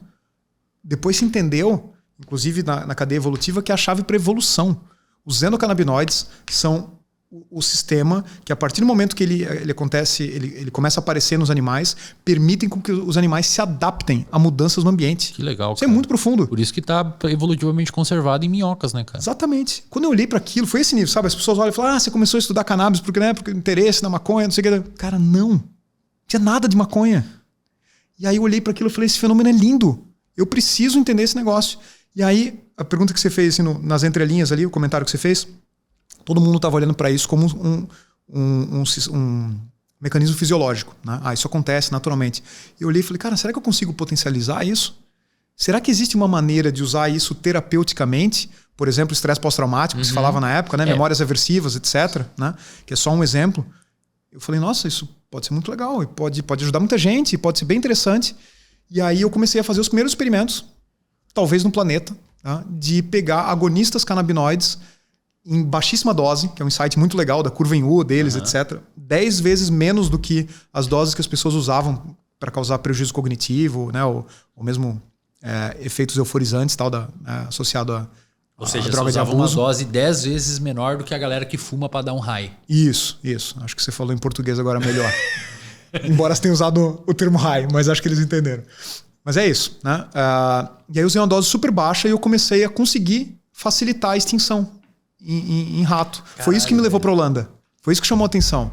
Pô, tem um maluco lá no Brasil fazendo um experimento que mostra que esse conhecimento aqui riquíssimo e novo pode ser usado terapeuticamente de alguma maneira. De novo, cara, para você ter essa decisão de ter usado, foi arriscado o que você fez, cara. Você realmente chegou na fronteira do... Arriscado do ponto de vista... Não arriscado. Científico, né? Científico. Podia dar muito errado. Sim. Você chegou na fronteira do conhecimento do que sabia até então, que frouxava a sinapse, o paper da Nature de uma maneira natural. Você falou, vou mexer aqui, isso que a ciência, isso que um cientista faz. Mas tinha uma probabilidade gigantesca de dar errado. Você fez uma hipótese e testou. Até nesse momento a tua veia empreendedora falou, cara. Pode ser. Eu acho que assim, a pessoa que vai para um caminho de empreendedorismo, ela já tem determinados traços comportamentais, né? Sabe qual foi a primeira vez que eu empreendi, que eu identifico hoje, sabendo o que é um empreendedor? Aos 14 anos, cara. Eu te falei aqui no off que eu codava, né? Quando nasceu a internet. Eu fiz um site, agora um parênteses, né? Já que você falou. Mas eu fiz um site chamado Amizade Online. Esse site foi o primeiro Tinder da internet. Talvez, um Tinder, um Facebook. Esse site tinha a intenção de conectar pessoas que tinham interesses parecidos, cara, ao longo do Brasil. Que legal. As pessoas mandavam carta com foto lá pra minha casa, pra eu digitalizar com scanner de mão e eu fazia o negócio. Aí chegou em 1000 usuários e eu não conseguia lidar. Às vezes, usuários. Se você fosse um maluco que tava lá no berço da internet, no Silicon Valley, você teria fundado uma rede social. Faltou? Claro, Não. você estava onde? Morando onde você morava? Jaraguá do Sul, então. o servidor da minha cidade chegou lá para mim, Netuno Internet, Então, cara. chegou para mim e falou o seguinte, olha, esse site é incrível, essa ideia é muito boa, a gente quer comprar esse site, 14 anos. Aí eu falei com meu pai, você percebe que meu pai é um grande, né, mentor e tal. Eu falei, pai, e agora? O que eu faço? Não sei nem se eu quero trabalhar na internet, só acho legal isso aqui e tal. E aí eu tive um conflito profundo, que eu falei assim, cara, mas a informação, esse site ele é informação. A informação não é minha, a informação é das pessoas. Como é que eu posso vender a informação dos outros? Conflitos que se tem hoje. Exatamente. E isso eu tô falando, sei lá, 30... Mark Zuckerberg vai direto para a Suprema Corte para responder essas 27 anos atrás. Né? Então, enfim, hoje eu percebo que lá eu já demonstrava essas características. Assim. Legal pra caramba. Mas, voltando, né? Consegui potencializar os sistemas sinápticos com os canabinoides, né? Até com ferramentas mais sofisticadas depois do que os agonistas. Isso me deu uma grande repercussão internacional. Dei essa palestra em vários lugares. Foi isso que me fez bater na porta do Max Planck, que era os caras que tinham publicado esse paper. Ah, legal, cara. O da Nature. O da Nature. Que massa, velho. Eu falei, cara, eu quero ir na meca desse negócio. Que legal. Você foi na fonte. Na fonte. Os 3 primeiros caras, os 3 primeiros autores, era 2 cidades da Alemanha, né, Munique e Frankfurt, e um cara, o Marzicano, que era o primeiro autor, que depois foi para a França, foi virar pesquisador na França. Eu trabalhei com os 3. Que legal. Então, assim, foi uma realização muito grande, né, realmente das pessoas que me inspiraram. E o que você aprofundou lá no Max Planck? Aí lá, eu já tinha terminado o mestrado, que foi essa parte de facilitação. Você já tinha mostrado que doses pequenas aumentavam a força da extinção? Isso. Aí, isso foi legal, teve desdobramentos e tal, mas no doutorado eu bolei uma outra coisa, porque eu me deparei com o potencial desse sistema na neuroproteção. Né? Então, legal, ele tem uma capacidade de gerar neuroplasticidade. A neuroplasticidade ela é importante não só para a extinção. Eu queria estudar a neuroplasticidade profundamente. Né? Óbvio que nessa época a gente já falava de, legal, se os agonistas funcionaram, por que a gente não usa maconha nas pessoas? E já tinha gente fazendo isso. Em Israel tinha pesquisa com militares. E eu tinha a pretensão de ir lá e fazer na Alemanha, né? Estava indo para um lugar onde tem pesquisa básica com clínica. Não foi o que eu propus no projeto de doutorado. É uma ciência mais profunda até, mas eu vislumbrava isso também. Né? O que eu propus no doutorado foi o seguinte. Eu entendi que o sistema endocannabinoide era importante para a neuroproteção e existem alguns processos na ontologia do ser humano, no desenvolvimento do ser humano, em que essa neuroproteção é perdida. Né? Na inflamação, por exemplo, né, em algumas patologias, etc. A própria epilepsia é um excesso de excitotoxicidade, o cérebro fica muito excitado e com isso tem efeitos deletérios, envolve neurodegeneração em um certo ponto, quando ela vira recorrente. E aí eu me deparei, totalmente por serendipidade, né, totalmente por um acaso, assim, me deparei com uma substância de um amigo que trabalhava com moléculas lipídicas, vamos colocar assim, né? Eicosanoides, eu ia falar o termo, né? Derivados do ácido araquidônico, que trabalhava com isso. Ele olhou e falou, olha só, essa substância aqui, dentro da classe que eu estudo, que são as resolvinas, ela parece ter uma atividade diferente. Eu estou suspeitando que ela é canabinoide. O que você acha? Na época eu já tinha ganhado o prêmio da Sociedade de Neurociência, com o melhor trabalho de neurociência, já tinha sido chamado para o prêmio da Sociedade de Farmacologia, já era reconhecido, embora no início da carreira, como um cientista canabinoide assim, importante da minha geração. Né? E eu olhei para aquilo e falei, nossa, interessante. Tinha 3 papers, tudo antigo, de década de 60, sobre essa substância, que era uma resolvina. Resolvinas são substâncias que agem na resolução natural da inflamação. Que bom nome, hein? Excelente, né? Que ótimo fácil, nome, resolvina. Então, assim, não é um anti-inflamatório, percebe? É quando você tem processos inflamatórios que eles têm um decurso natural. Essa segunda parte, né, de resolver o processo naturalmente, tem essas substâncias aí. Legal. Eu olhei e falei, bom, a farmacologia é interessante, né? Quero entender. Foram descobertas na década de 80, então era coisa recente ainda e tal. E aí eu olhei para aquela ali, tinha 3 efeitos assim, e eu falei, nossa, isso aqui parece muito um canabinoide. Imagina se eu faço isso. Por que você achava que parecia um canabinoide? Pela estrutura química, alguma coisa? Estrutura química, derivado do ácido araquidônico. Na verdade, é muito semelhante à anandamida. Ela tinha 3 hidroxilações a mais do que a anandamida, que é o endocannabinoide protótipo. Atuava num tipo de PKC, de proteína quinase C, que só tinha no neurônio. E as pessoas estavam olhando para o efeito dela na periferia e vendo outras coisas. Eu falei, nossa, muito pouco provável que isso aqui haja no cérebro num tipo de enzima muito específica e não tenha uma ação ali. E esse era um tipo de ação específica de canabinoide. Tinha algumas características. Mas para me munir um pouquinho mais de certeza, eu fiz um binding, fiz um estudo de ligação para tentar entender isso lá fora já? Não, aqui ainda no Brasil, Laboratório do Calixto. Pedi para ele, falei, professor, uma colaboração aqui com o seu aluno e tal, eu queria tentar entender se essa substância liga em canabinoides. Ele também já estava interessado em canabinoides. E aí a gente fez o estudo preliminar, assim, com o que eu tinha lá de concentração. Se não me engano, nesse eu ainda usei um controle do ELISA. Eu nem tinha a substância, não conseguia comprar. Eu usei um reagente que tinha sobrado lá de um kit. E aí deu positivo. Assim, aparentemente ela liga no receptor canabinoide. Massa, fiz um doutorado em cima disso. Já com a pretensão de que esse doutorado tivesse uma aplicação em modelo de Alzheimer, envelhecimento e prevenção de prejuízo cognitivo senil. Essa era a minha visão. Se eu validar que isso aqui tem a ver com neuroproteção, eu sabia que as resolvinas elas decaem ao longo do envelhecimento. Talvez a janela de vulnerabilidade que se abre após os 50 anos com o envelhecimento para as doenças neurodegenerativas tem a ver com essa perda natural. Aí você queria suplementar aquilo ali. Exato. Legal. Essa é a história toda. Tá? E aí, resumindo, uma das coisas que acontece em ciência, né? Esse primeiro experimento do binding foi um falso positivo, cara. Olha só, cara. Fiz um doutorado inteiro, desenhei o projeto de doutorado, 4 anos da minha vida dedicados em cima de um resultado falso. E que teve a ver com falta de controle no nível de etanol que tinha lá no reagente. A gente não sabia a quantidade de etanol que tinha e provavelmente foi o etanol que interferiu. Caramba, porque ele nunca se replicou. Na verdade, ele até age no receptor, mas em outro sítio, que é o sítio alostérico, que eu tinha mencionado. E aí, quando você descobriu isso? Aí eu fui fazendo, fiz experimentos in vitro, etc. Se provou que era um canabinoide, né? Com os recursos que a gente tinha, muito experimento em animal, como a gente já comentou aqui. Se provou que era um canabinoide de alta potência. E aí eu fui numa linha de entender a neuroquímica dela, né? E aí eu entendi que ela não era um canabinoide por si só. Ela era um canabinoide que mexia com o efeito da anandamida. E olha que coisa legal. A gente tem pelo menos tem vários canabinoides hoje em dia, né? Mais de 6 caracterizados, mas os 2 prototípicos, anandamida e 2-AG. Na época não sabia muita distinção entre eles, mas sabia que alguns processos envolviam um e não o outro.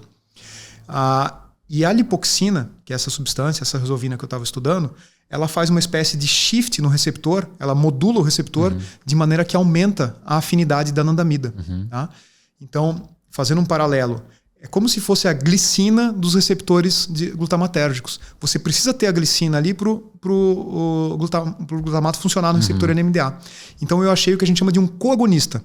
Ou, do ponto de vista farmacológico, mecanístico mesmo, um modulador alostérico positivo dos receptores endocannabinoides. Isso ninguém tinha caracterizado ainda. Ninguém tinha caracterizado.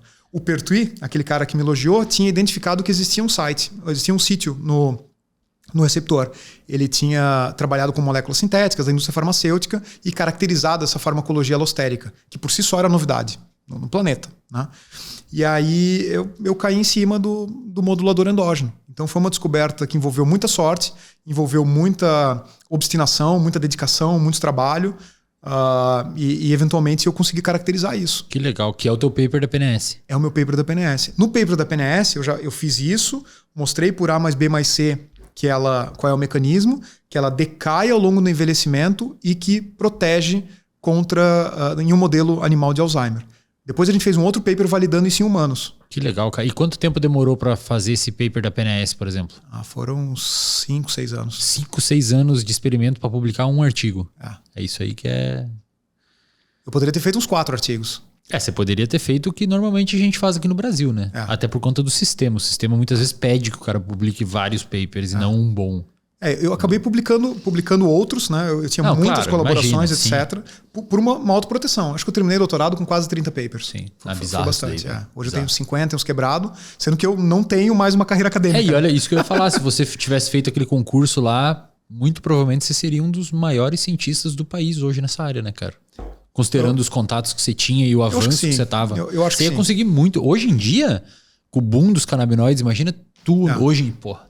Mas uma coisa interessante, a gente falando dos desdobramentos, né, dessa decisão, eu pisei em palcos que outros cientistas nunca pisaram. Não. Então isso foi muito legal. Talvez você estivesse deprimido também. Vou te falar 3 coisas que foram decorrentes disso que foi muito legal, assim, porque comentei ali que eu tive a primeira empresa e tal, mas né, depois eu acabei trabalhando na rede privada, na Redditor. Fui o primeiro cientista contratado da maior empresa de saúde da América Latina.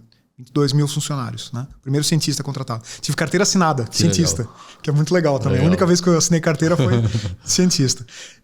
E depois eu trabalhei na primeira empresa, de fato, de desenvolvimento de canabinoides no Brasil. Né? Então eu ajudei a criar um mercado, sem falsa modéstia, né? no país. Com isso, teve 3 experiências, acho que muito relevantes, e que cientistas, não é necessariamente o lugar em que os cientistas são ouvidos, né? Principalmente cientistas brasileiros. Primeira coisa, eu fiz um TEDx, que é muito legal. Foi uma experiência única, marcante. Foi a palestra que eu fiquei mais nervoso na minha vida, embora eu já tivesse dado palestra em tudo quanto é lugar, contando a história de por que a cannabis ajuda crianças, etc. Né? Segunda coisa, eu dei uma palestra na Faculdade de Medicina de Harvard. Enquanto eu estava trabalhando na Entourage, né, à frente desse desenvolvimento, eu fui lá apresentar um paper meu que não é cientificamente mais profundo, mas é possivelmente o que ficou mais famoso, mostrando, é uma meta-análise, eu não criei nada, eu só li a literatura e fiz uma meta-análise, mas mostrando a diferença, a potencial diferença dos efeitos do CBD puro, sintético, versus o CBD de planta. Então entra na questão da sinergia, da fitoterapia, e mostrei uma diferença de dose brutal, tá? Coisa de 4 vezes. Então, favorecendo assim, planta. Favorecendo planta. Então, assim, foi o primeiro paper que mostrou no planeta, inequivocamente, que o CBD na planta tem seus benefícios. Cara, isso rodou todas as faculdades de medicina do planeta que trabalham com canabinoides. Se olhar no meu LinkedIn hoje, o diretor clínico da GW, o cara que desenvolveu o primeiro medicamento à base de canabinoides do planeta, o Sativex, tem uma recomendação para mim. Pô, que legal, cara. A gente virou amigo depois, o Ethan Russo. Que legal. Né? Virou brother. Imagina isso. Um cara jovem, vindo do Brasil, né? Ter uma trajetória dessa. E nesse evento na Faculdade de Medicina de Harvard, né, lá em Boston, era o CanMed, né, um congresso específico. Foi a primeira vez que foi num fórum desse nível, né? Os caras tinham tudo 60 anos, meu. Tinha 30. Tu molecão lá. Tinha 30, tinha metade da idade dos caras. Único latino-americano com metade da idade dos outros palestrantes. Pô, foi um troço, assim, sem falsa modéstia aqui, sem precedente. É foda pra caralho. Muito foda, caralho, bicho. Tá louco. Quando eu tava naquela, eu falei, nossa, olha onde é que eu tô indo, cara. Foda pra caralho. Olha, olha quem tá me ouvindo, velho. Olha o cara que parou pra me ouvir. Exatamente. Então, de novo, arrepiado, né? Eu acho que é isso que gera emoção em cientista mesmo. Exatamente. E aí a terceira vez foi, eu acho que mais importante até em termos de repercussão, né? Mas cientificamente menos importante. Mas você conhece o SXSW, o South by Southwest? Não. Esse é o maior evento, conhecido como o maior evento de inovação do planeta. 70 mil pessoas nos Estados Unidos, né, em Austin, no Texas. Só que ele é um evento que ele veio da indústria criativa. Ele veio da música, do cinema, etc. E depois incorporou a parte de tecnologia. Então ele não é tão famoso quanto os outros que são legítimos de tecnologia, mas ele é muito maior. E é o tipo de fórum que eu gosto de estar hoje, que é um fórum que provoca o pensamento, mexe com a sociedade. Futuro, né? Exatamente. Os caras que constroem o futuro. E aí, num determinado momento, isso foi 2019, eles definiram que a cannabis era um negócio importante na sociedade e eles iam chamar pessoas, empresas, etc., relacionados a cannabis para falar, né?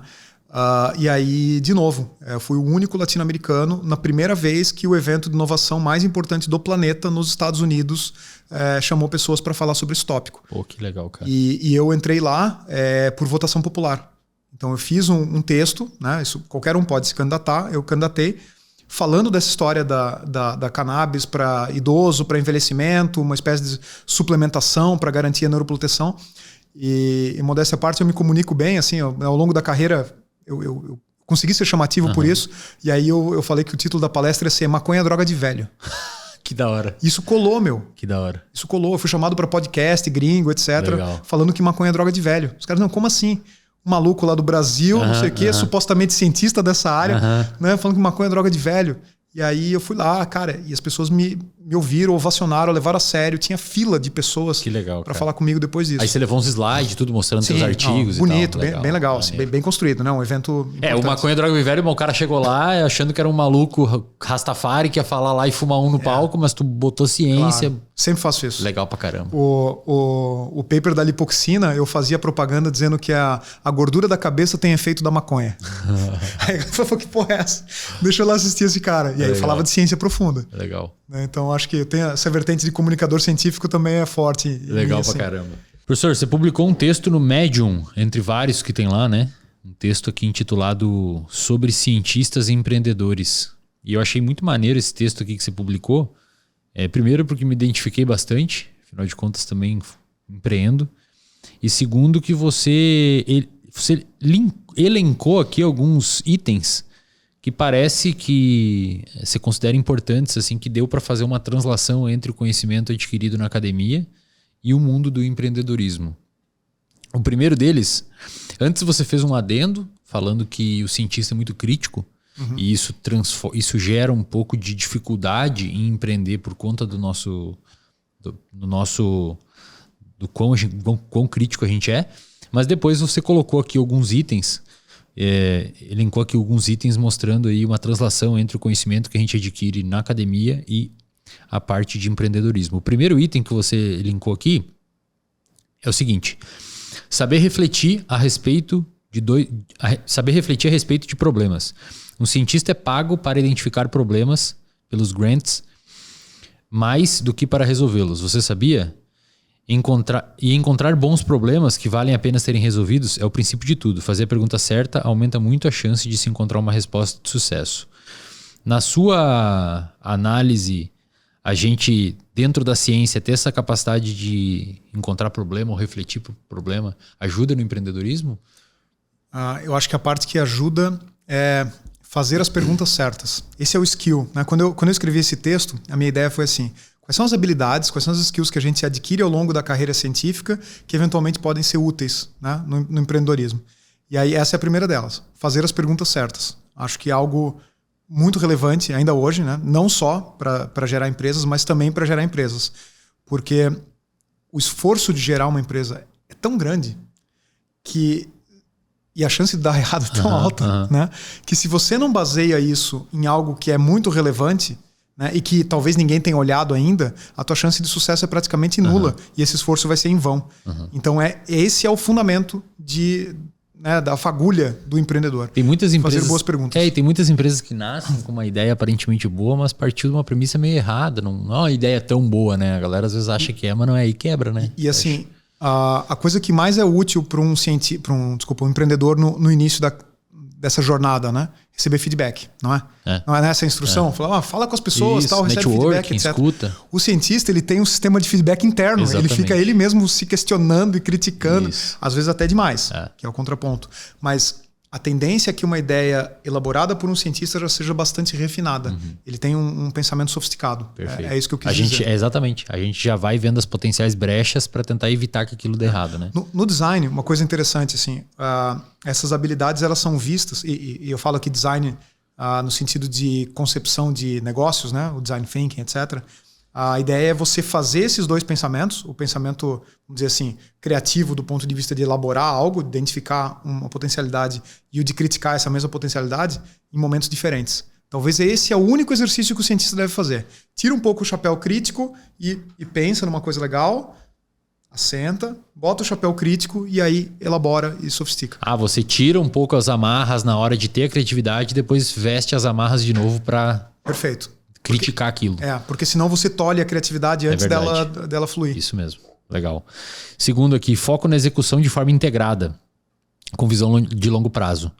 E aí, eu nem preciso ler aqui, mas foi o que tu falou, né? O paper da PNAS demorou 5 anos para ser feito. 5 laboratórios diferentes em 3 países diferentes. Isso, pô. Olha o quanto você entrou naquilo ali com paciência, com capacidade de persistir fazendo aquilo mesmo... A recompensa final tendo vindo após 5, 6 anos, ou pelo menos a grande recompensa. Porque envolve resiliência, envolve uma visão em que você sabe que tudo que está fazendo está levando para o mesmo caminho, embora sejam partes que... Parece um quebra-cabeça, né? Isso mesmo. São partes diferentes, assim que você tem a visão geral. Envolve também muita persuasão, né? Achar os parceiros certos. São várias fazer skills aí ao longo networking desse correto, processo. né? Legal. Persistência e motivação para trabalhar duro, que é o que você falou aqui, né, cara? O brasileiro, quando vai para fora, não tem reagente aqui, não tem material aqui. No laboratório que eu trabalhava, a gente, às vezes, o departamento não conseguia dar papel toalha, a gente levava para limpar os aparatos com álcool, eu levava papel higiênico de casa mesmo. E a gente vai fazendo coisas com muito pouquinho, né? E o empreendedorismo no início, principalmente, é isso, né, cara? É isso aí, aprender a se virar com pouco. E não ter vergonha disso, né? Na verdade, ter orgulho. Saber que é assim mesmo. Exatamente. É sujo, é feio, Não sente saudade de limpar um biotério, professor? Não, biotério eu vou te levar ali depois. O cheiro de biotério não... Vamos lá limpar o biotério. Vamos lá limpar. Cara, uma vez eu fiz um experimento, velho, que envolvia deixar os animais com diabetes tipo 1 utilizando streptozotocina. É uma toxina que destrói as células beta do bicho. E, um grupo de animal era assim, e o outro grupo no meu experimento era induzir perturbação metabólica com dieta high fat e high frutose. Xarope de milho rico em frutose. Cara do céu, velho. Os animais diabetes tipo 1, bicho. Porque o diabético bebe muita água e urina demais. Pensa na hora de trocar o biotério, cara. Olha só, era uma papa. Cara, era... E detalhe, tinha que trocar... Normalmente a gente trocava 2 vezes por semana. O deles era a cada 2 dias. Tinha que trocar. Negócio fedido da trocar biotério porra, não cara. dá saudade, não. Carnaval trocando biotério. Não tem, né, meu? O metabolismo dos bichos não tem férias. Você tem que ir lá domingo tratar eles. É isso aí, isso é ser cientista. Você colocou uma muito legal aqui... falando sobre transgredir as regras. Essa é uma questão bem importante. Os cientistas colaboram e muito, mas cada um tem total liberdade e autonomia para pensar e propor coisas. Cientista bom não segue muitas regras, não. Ele aprende a quebrá-las, redefini-las e reescrevê-las. Todo cientista é um transgressor em potencial e tem a mentalidade de questionar o status quo. Acho que isso, para ser empreendedor, né, cara, é realmente fundamental. Fundamental. Para fazer algo de alto impacto, né? Sem dúvida. E os cientistas, você percebe que o tesão do cientista é olhar para um corpo de conhecimento que está construído e achar uma brecha, né? Exatamente. O cientista é hacker. Exatamente. O bom cientista é um hacker. É isso mesmo. E um bom hacker é um bom empreendedor, né? Exatamente. Porque ele acha uma brecha, uma perspectiva que ninguém viu e a partir daí pode ter uma oportunidade de negócio. Perfeito. Tem um cara chamado Mark Manson, acho que é o nome dele, que ele escreveu um livro bem famoso intitulado A Sutil Arte de Tocar o Foda-se, alguma coisa assim o nome do livro dele. Ele tem um vídeo no YouTube muito foda. Eu cliquei achando que ia ser mais do mesmo, mas muito legal a ideia dele. Ele falou assim, esquece tudo que você ouviu aí sobre ficar rico. Você quer mesmo ficar rico de verdade, existem 3 passos. O primeiro é você ter uma ideia muito boa. O primeiro é você ter uma ideia disruptiva, totalmente disruptiva. O segundo passo é você estar certo sobre essa ideia. E o terceiro é você executar ela massivamente até conseguir. E é isso, cara. Um empreendedor é isso. Imagina o cara criando o Facebook lá no início. Quem que ia achar que o cara é maluco? Sim. Quem é que vai usar isso? Essa parte de estar certo sobre a ideia, né? Esse é eu acho que é uma espécie de bug que o cientista tem, sabe? A gente está falando de coisa boa. Tem um bugzinho que eu lembrei agora que você mencionou. O cientista ele tem um apego muito grande a estar certo, né? Ele faz tudo que ele faz para estar certo. Uhum. E às vezes isso causa uma certa cegueira, né? O empreendedor não pode ter essa cegueira. O empreendedor tem que se despir desse apego a estar certo. O empreendedor tem que olhar para o negócio e tentar fazer funcionar. Frequentemente funciona de uma maneira um pouco diferente do que a gente esperava na visão original, né? Que é a tal da pivotagem. Uhum. Eu vejo alguns cientistas com dificuldade nisso. Batendo na mesma tecla, insistindo até... Né? E eventualmente até... Por que você acha isso? Porque a pessoa... construiu tanto em cima daquilo para depois descobrir que não era e ela fica meio mal, assim, de vou jogar todo o meu trabalho fora, mas e não entende que, na verdade, aquele trabalho foi útil para saber que não era. Exatamente o que você falou. Assim, é um trabalho útil, pô. O tesão do cara é estar certo, né? É ser reconhecido pelos pares. Então ele não entende que os resultados negativos é o que fizeram que ele não fosse para um determinado caminho e fosse para o outro. Funilou, né? É tudo parte da mesma construção. Exatamente. Tá? Balizou o processo de construção de conhecimento dele. Tudo que a gente é hoje, no fundo, é uma construção baseada em quem a gente já foi, né? Exato. O certo e o errado. Não tem como fugir disso. Exato. E assim, também existe uma questão, né, professor, da questão de, revista não publica resultado que não deu. Aí claro. Tem toda uma questão... A gente é treinado para isso, né? Não é à toa. Isso mesmo. Esconde resultado negativo. Exato. Tem vergonha se não dá asterisco. Exatamente. O que é uma merda, né, cara? Porque aí depois você vai fazer uma meta-análise lá, pega só os que publicaram que deu certo, enviesa da meta-análise. Verdade. Mas legal isso. Eu tenho uma tese, cara, que eu trabalho... A minha parte empreendedora tem a ver, inclusive, com o universo digital, né? De infoproduto e curso e tal. Eu tenho uma tese. Eu tenho uma hipótese, na verdade. Não é uma tese. Eu tenho uma hipótese de que se um dia os acadêmicos decidirem entrar no mercado digital, 90% dos produtores de conteúdo que tem hoje estão ferrados. Aquele cara que vende curso de relacionamento, se entra um doutor em antropologia, um professor pesquisador na área de sociologia de relacionamento, para falar sobre isso, aquele cara que fala do achismo dele, tá ferrado. Aquele guru tá ferrado. Se o cara que fala de finanças, entra um economista fudido, pesquisador, um economista que tá na fronteira lá pesquisando, publicando paper, e obviamente, né, consegue se adequar à linguagem, tem claro, aí tem que considerar tudo isso. E na minha opinião, cara, quando os acadêmicos resolver entrar no mercado, vão ferrar um monte de gente. Por quê? Porque o processo de construção de conhecimento de um acadêmico, ele é um processo que existe existe um fundamento nesse processo de produção de conhecimento e de aquisição de conhecimento, na hora de procurar conhecimento na internet também. Esse fundamento, ele gera um filtro que permite com que o acadêmico surfe com uma maior probabilidade de estar surfando num conteúdo muito mais correto do ponto de vista de... Né? Exatamente. Então o cara, dificilmente um acadêmico vai olhar um acadêmico que produz pesquisa e tal, vai olhar um negócio, bullshitagem, e vai se aprofundar naquilo e trabalhar e perder tempo em cima daquilo.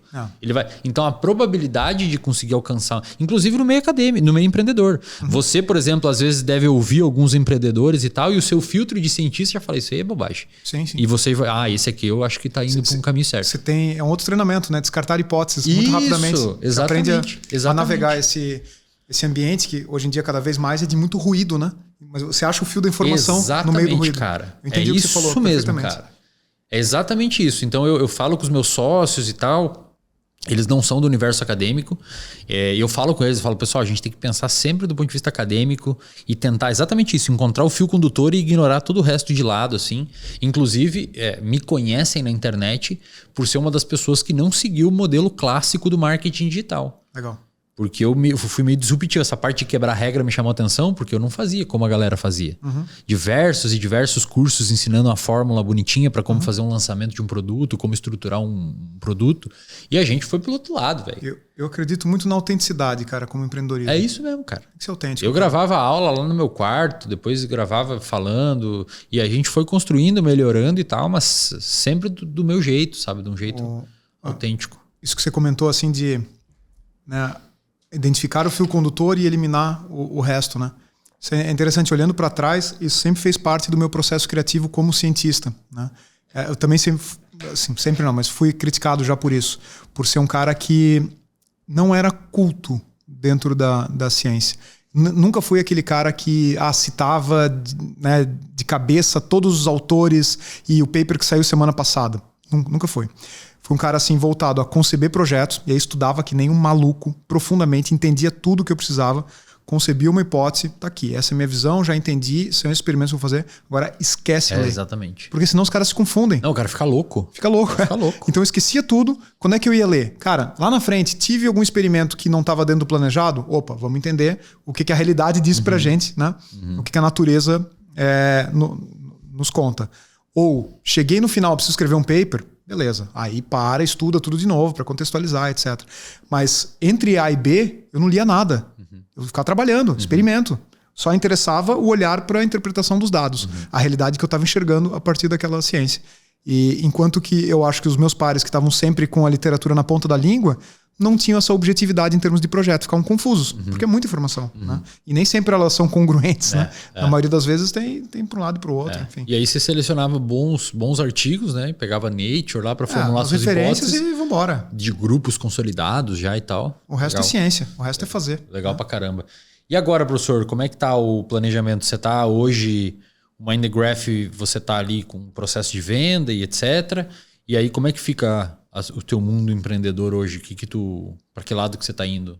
Legal, boa pergunta. É uma pergunta que eu mesmo tenho me feito. Né? Hoje você faz um monte de coisa, né? Conselheiro, sei lá o que e tal mais, palestrante. Pai. E o que aconteceu foi, bom, primeiro comentei que a Mindgraph foi minha escola de empreendedorismo, né? Essa é a minha principal intenção. Essa escola, ela tem diversas etapas, né? E a gente vai evoluindo, amadurecendo ao longo do processo.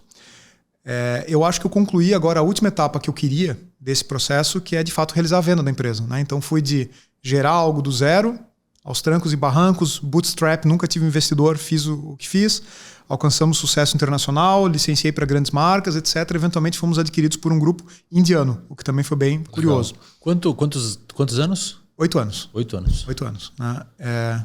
Foi 2014 que a gente fundou. A data do CNPJ mesmo, 2022 foi vendida. Então eu vivi, o meu objetivo foi alcançado. Né? Quanto dinheiro deu, quantas pessoas impactou, poderia ser diferente? Poderia. Né? Você vê as pessoas só falando de 100 milhões e bilhão. Eu não pensava assim grande, a venda não foi assim tão grande, mas eu atingi o meu objetivo. Eu tinha bem claro qual era o meu objetivo. Né?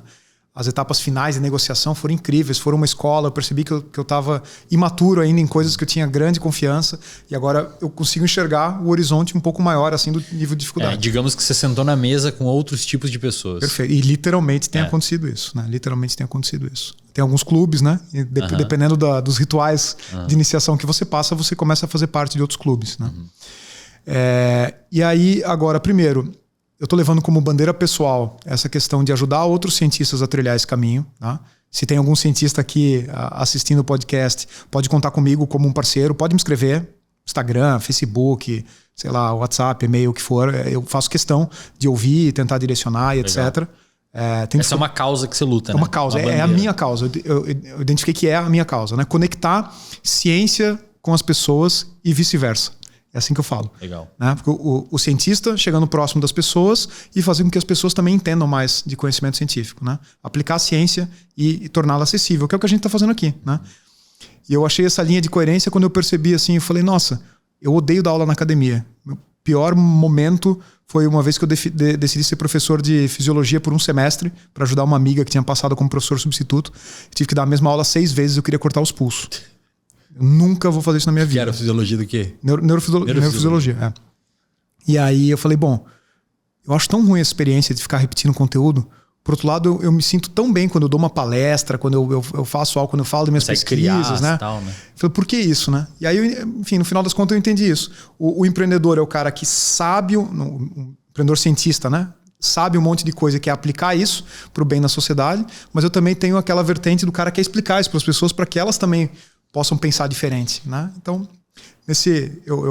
eu cunhei, digamos assim, o meu propósito como aproximar a ciência das pessoas e vice-versa. É assim que eu me entendo, né? E aí agora esse propósito ele continua vivo, né? Alimentando outros cientistas. Você mencionou, por exemplo, o próprio Francis Ney, que eu fui mentor, né? Tem outras pessoas. Já investi em uma biotech, bem legal também de início, me chamaram para ser mentor, depois tive a oportunidade também de participar de um round, que foi muito legal. Possivelmente das iniciativas todas agora é a que tem mais potencial de dar grana. A gente já fez um licenciamento com a indústria farmacêutica, vai virar uma unidade fabril. Legal. Bem legal. Tenho participado uma vez ou outra de aula, mas eu gosto, cara, só em ambiente assim que realmente pensa diferente. Aqui como o teu podcast, por isso que eu aceitei esse convite, né? Que a gente consegue impactar muita gente com um viés crítico, com um viés interessante, criativo, de fazer as pessoas Acho que o público aqui se inspirarem. Um público que curte esse tipo de... Eu acho que sim. Assim, quando a gente tinha conversado, acho que fez sentido. E uma coisa que pouca gente sabe é que para vender uma empresa, eu empreendi 4 vezes, né? Eu tive 4 empresas nos últimos 13 anos aí. Então, dessas 4, 2 eu vendi. Uma para pagar a conta e fugir de dívida e outra para botar dinheiro no bolso. E 2 simplesmente não deram certo e faliram. Então, eu tenho outras... Perdeu grana nessas 2? Não perdi. Não. Felizmente, eu fiz... Tudo que eu fiz na minha vida, como a minha carreira sempre foi muito arriscada, eu tendi, do ponto de vista financeiro, ser muito conservador. Tá, legal. Você fez o dever de casa. Eu fiz o dever de casa. Legal. De novo, as ideias do Taleb aí que me influenciam bastante, a questão da antifragilidade, né? Ele fala assim, você tem que gerar opcionalidade na vida. Quando você perder, que perca o mínimo. Quando você ganhar, que tenha a chance de ganhar muito. Eu sempre tive esse mindset, assim. Então, eu nunca perdi... Eu quase perdi dinheiro nessa startup que, aos 45 do segundo tempo, eu consegui vender toda a propriedade intelectual dela. E aí não estou falando de patente, né? A gente pode entrar uma hora nessa questão. O cientista é muito ligado à patente. Acho que às vezes nem é um caminho desejável. Mas eu consegui vender todos os ativos da empresa para pagar uma dívida que era superior a R$1 milhão. Na verdade, era em euros, porque a empresa era na Europa, era em Portugal. Mas eu, como diretor e fundador, tinha essa responsabilidade fiduciária, né? Então, eu estava fazendo isso em paralelo à negociação da venda da Mindgraph. Você imagina como é que eu estava, cara? O nível de pressão. De um lado, uma dívida do tamanho de uma rola. No outro lado, uma potencial de ganhar grana, mas se não ganhasse grana também podia ir por água abaixo. Né? Então, e o que era essa empresa em Portugal? Era uma empresa de teste genético. Não sei se você viu. Eu criei um teste genético para identificar primeiro os aspectos da farmacocinética de canabinoides, né? A questão de citocromo, degradação, metabolismo de canabinoides e o risco SNPs, né? Com risco de efeitos adversos, principalmente de THC. CBD quase não tem efeito adverso. Então foi e por que na Europa que você estava lá? Mas foi uma questão contratual. Eu fui diretor da Entourage até 2018, que foi essa primeira empresa que ajudou a criar o mercado de canabinoides no Brasil. E essa empresa fazia parte do grupo Canopy, que veio a ser depois o maior grupo do planeta de canabinoides, né, fundado no Canadá. Quando eu saí em 2018, eu tive que cumprir 2 anos de non-compete. Não podia abrir aqui daí. Não podia abrir aqui, não podia participar de nenhuma empresa no Brasil. E aí o mesmo grupo de investidores que já me conheciam, já confiavam em mim, abriu uma empresa em Portugal. Entendi. A gente começou lá. Eu influenciei também a regulamentação não só do Brasil, mas de Portugal.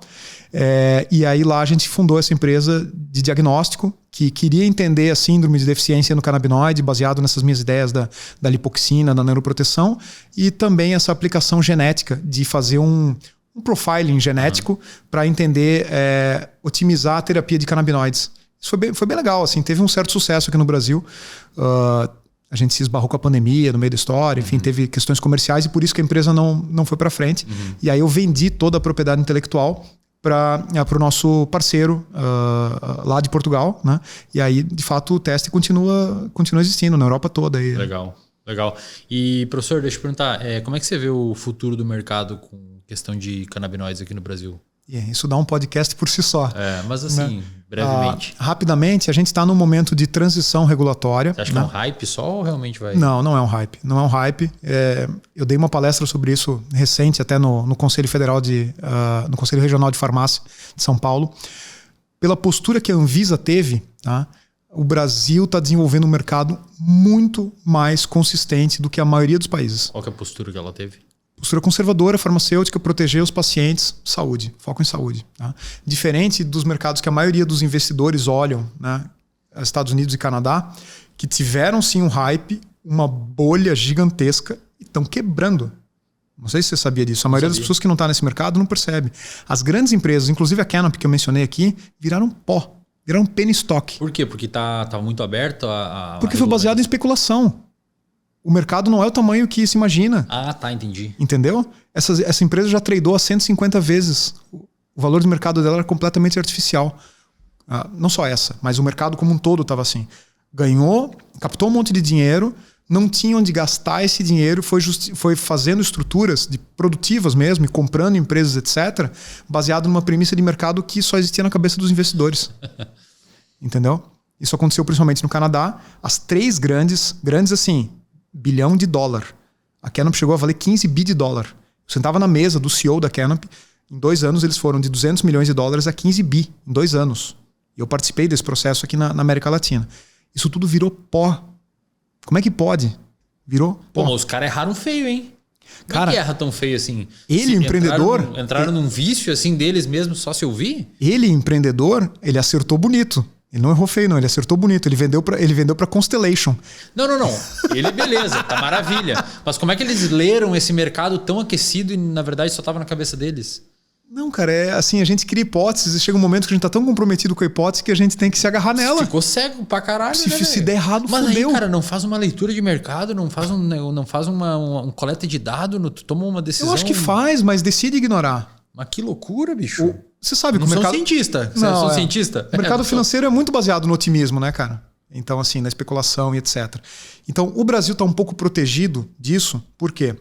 Porque a regulamentação não permitiu o suplemento do CBD, que poderia ser, do ponto de vista de segurança, de farmacologia, CBD poderia ser um suplemento sem problema nenhum.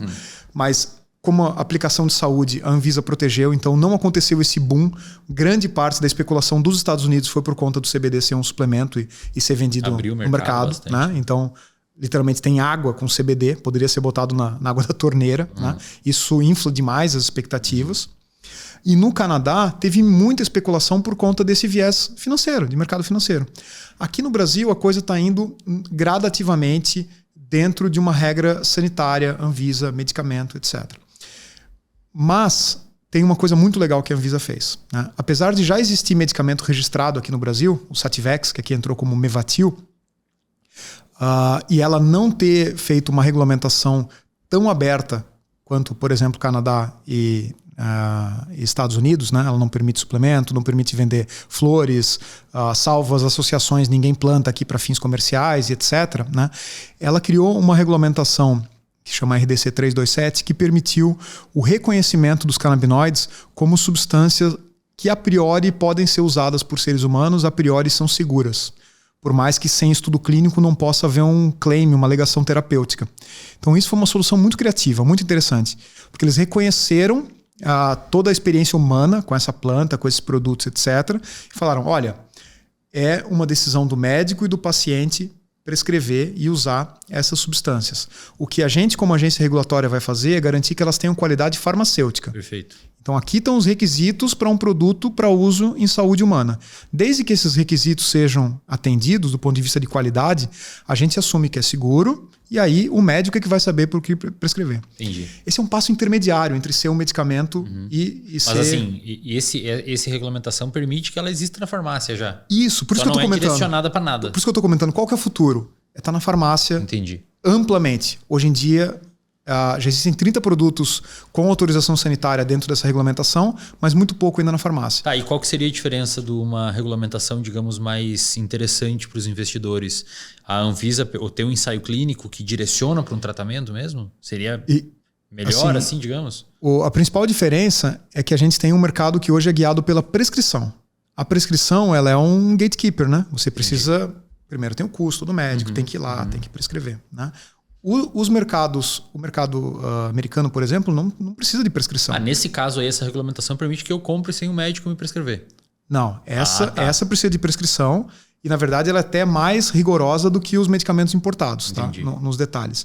Mas o fato é que daqui a pouco você tem uma distribuição com alta capilaridade que justifica uma produção em larga escala, que é de fato onde o investidor quer ver, onde entram as indústrias, etc. A Anvisa permitiu que isso acontecesse e ela está...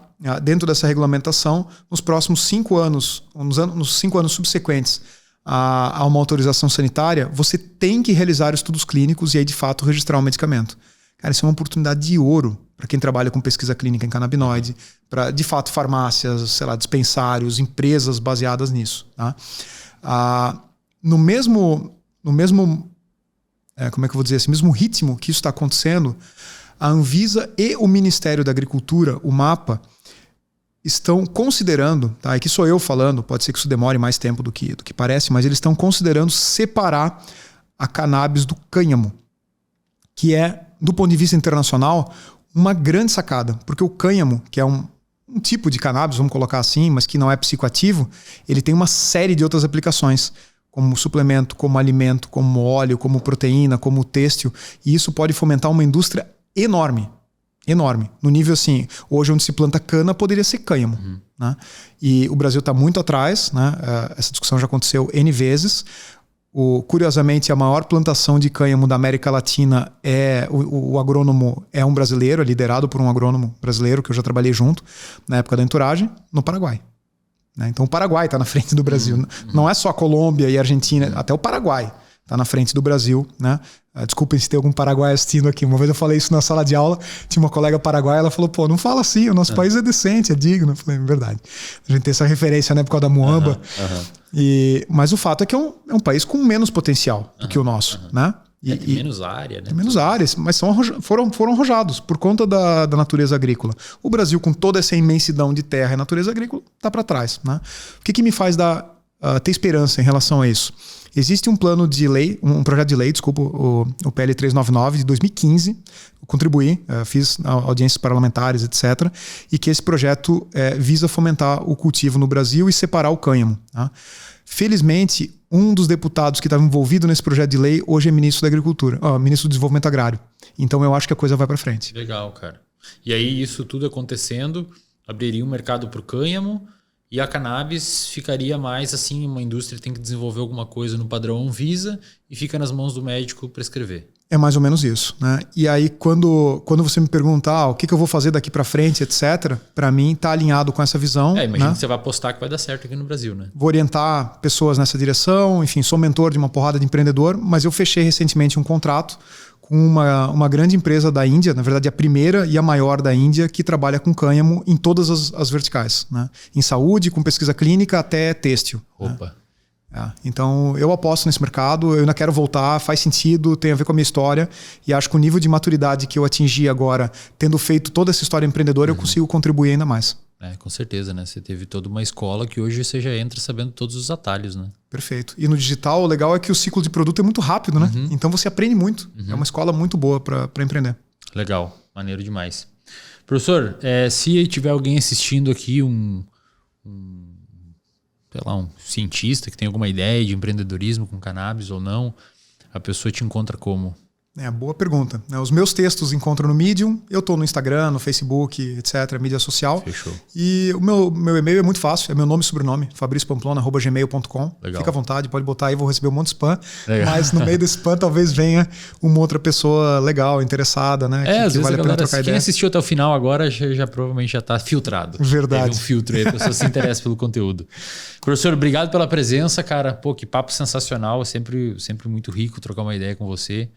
Acho que a gente tem uma coisa em comum, que é ter feito ciência e ter empreendido, né? São duas coisas desafiadoras e agradeço demais sua presença aqui e o seu tempo. Legal, eu que agradeço. Foi um prazer também para mim e deu para ver que tem várias brechas aí para papos futuros. Vamos marcar um com o Ney. Eu já falei com o Ney o dia que ele veio aqui. Vamos marcar um para ano que vem com o Ney junto. Legal. Pra gente trocar uma ideia, daí vem vocês dois. Boa. A gente troca uma ideia, vocês dois juntos. Como você quiser. Fechou? Pessoal, se inscrevam aqui no canal, compartilhe dá like aqui, tá? Que isso ajuda o YouTube a entender que a gente é relevante e você reforça o nosso comportamento de vir aqui gravar. Fechou? Então até o próximo episódio e valeu.